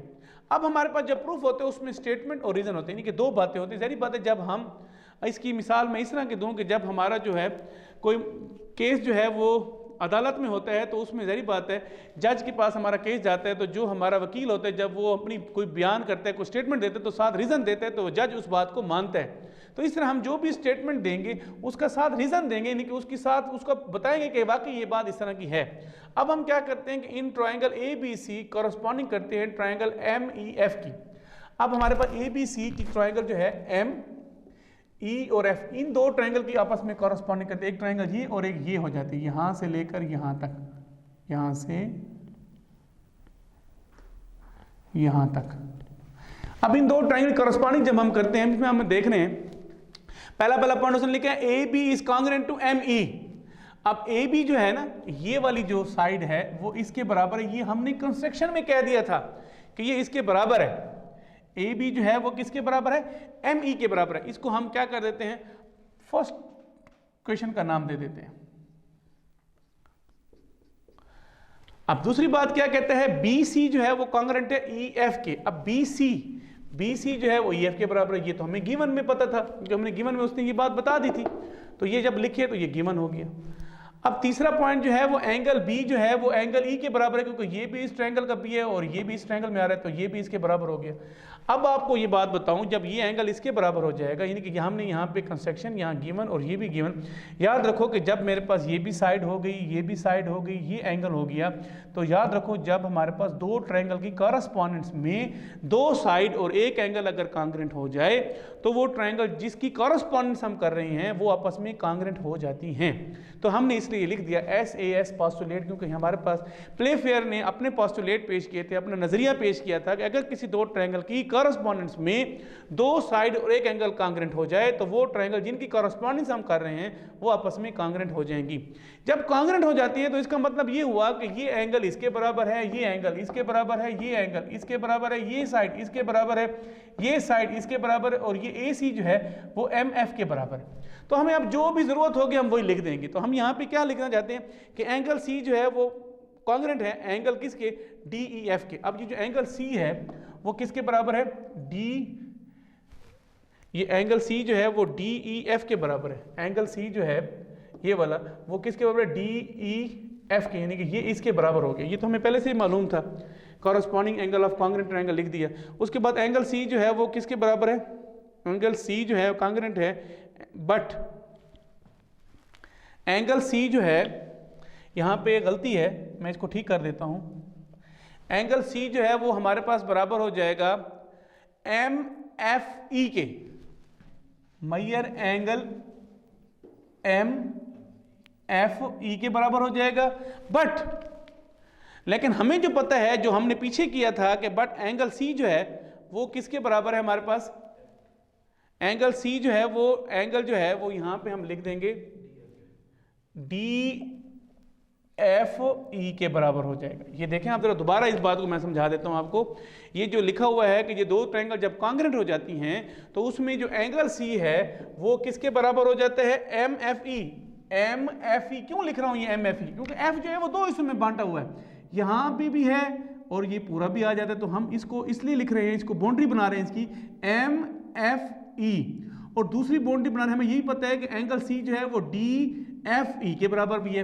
यानी कि एक एंगल जो है वो दो चीजों के बराबर है, यानी कि यहाँ पे लिखा हुआ है सो एंगल C जो है वो MFE के बराबर भी है और एंगल C जो है वो DFE के बराबर भी है। जब ये दोनों बराबर है तो हम कह सकते हैं ये दोनों ये भी बराबर होंगे। जब लेफ्ट हैंड साइड सेम है तो इसकी राइट हैंड साइड भी सेम होगी। तो एंगल D, अब यहाँ पे क्या हो जाएगा, एंगल DFE जो है वो MFE के बराबर होगा, MFE के बराबर हो जाएगा। ठीक हो गया।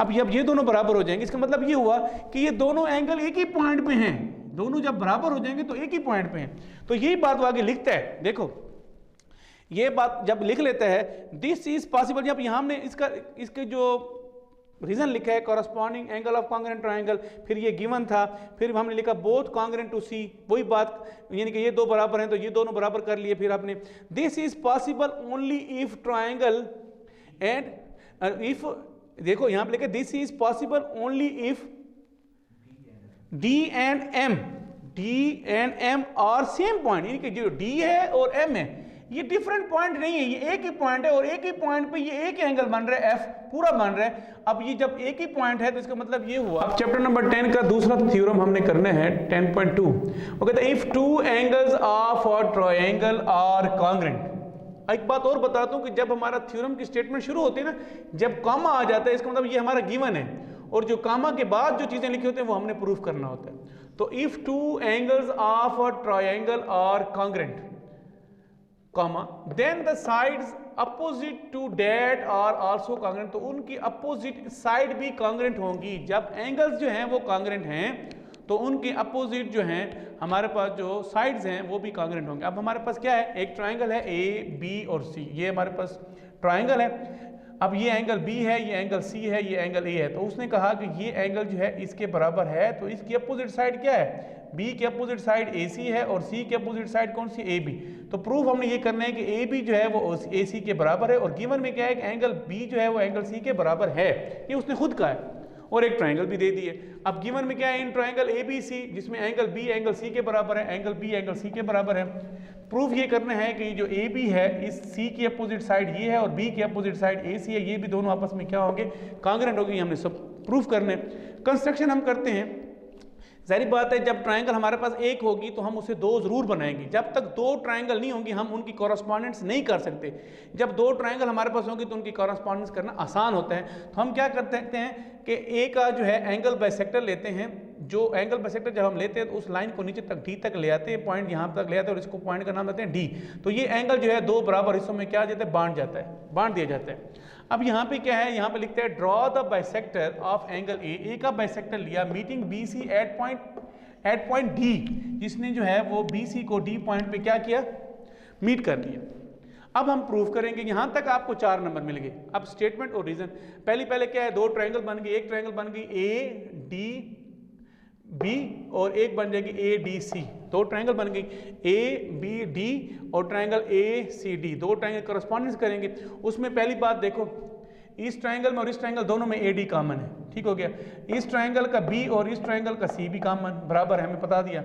और जब ये हमारे पास जब इसका बाइसेक्टर लेते हैं तो ये 2 बराबर इसमें बढ़ते हैं। इस ट्रायंगल का ये एंगल अगर हम इसको इस तरह कह दें, ये भी ठीक है, BAD कह दें और फिर उसके बाद DAC कह दें, या हम इसको इस तरह भी कर सकते हैं, इसको नाम दे दें कि ये मेजर एंगल 1 है, इसको 2 का नाम दे दें तो फिर भी ठीक हो जाएगा, कोई फर्क नहीं पड़ता। तो पहला पॉइंट क्या है, AD जो है AD के बराबर है, कॉमन हो गया।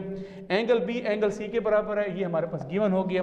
अब यहाँ पे BAD लिखो, या मैंने बता दिया आपको कि measure angle 1 is congruent to measure angle 2 लिखो, ये भी ठीक है, कोई फर्क नहीं पड़ता, इसमें आपके लिए आसान हो जाता है। यानी कि ये बात आप लिखें, BAD लिखें तो 1 की बात हो गई, DAC लिखें तो 2 की बात हो गई।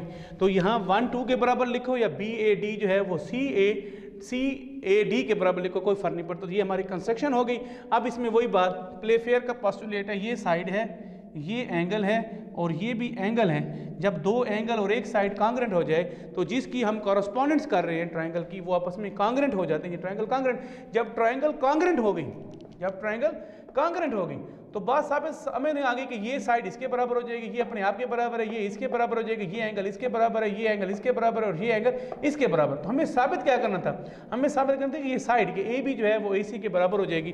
तो हमें वो चीज़ लिख लेनी चाहिए जो हमने प्रूव करनी है, AB is congruent to AC, corresponding side of congruent triangle. तो ये हमारा थ्योरम 2 भी जो है मुकम्मल हो जाएगा। अब यहाँ तक हमारा जो है 9th का जो 15 रोज़ा जो हमारे पास सिलेबस था, पहली जो HOD हमारी है वो ख़त्म हो गई और इंशाल्लाह जो है अगली HOD जो है वो हम शुरू करेंगे 21 अप्रैल के बाद, क्योंकि 21 अप्रैल तक ये हमारा टारगेट है। इसको आप लोगों ने घरों में करना है, क्योंकि हमारी जो है इन दिनों जो है कोरोना वायरस की वजह से जो है वो कॉलेज जो हैं वो बंद हैं। हमने आपको HOD कराई है इसलिए ताकि आप घर में बैठ के, क्योंकि हम ऑनलाइन क्लासेस का इंतज़ाम कर रहे हैं, हम आपको जो है वो सिस्टम देंगे इंशाल्लाह, आप घर में बैठ के जो है वो एजुकेशन हासिल कर सकते हैं। आप ये सवाल जो है मैंने जी सारे समझाएं, इसको आपने अच्छे तरीके से घर में करना है। और इसमें जो भी कन्फ्यूजन हो, मेरा नंबर आपके पास मौजूद है, आप मुझे फ़ोन कर सकते हैं। मैं आपकी जो भी पॉइंट समझ नहीं आएगा वो आपको टेलीफोन पर भी इंशाल्लाह क्लियर कर दूँगा। अल्लाह हाफ़िज़।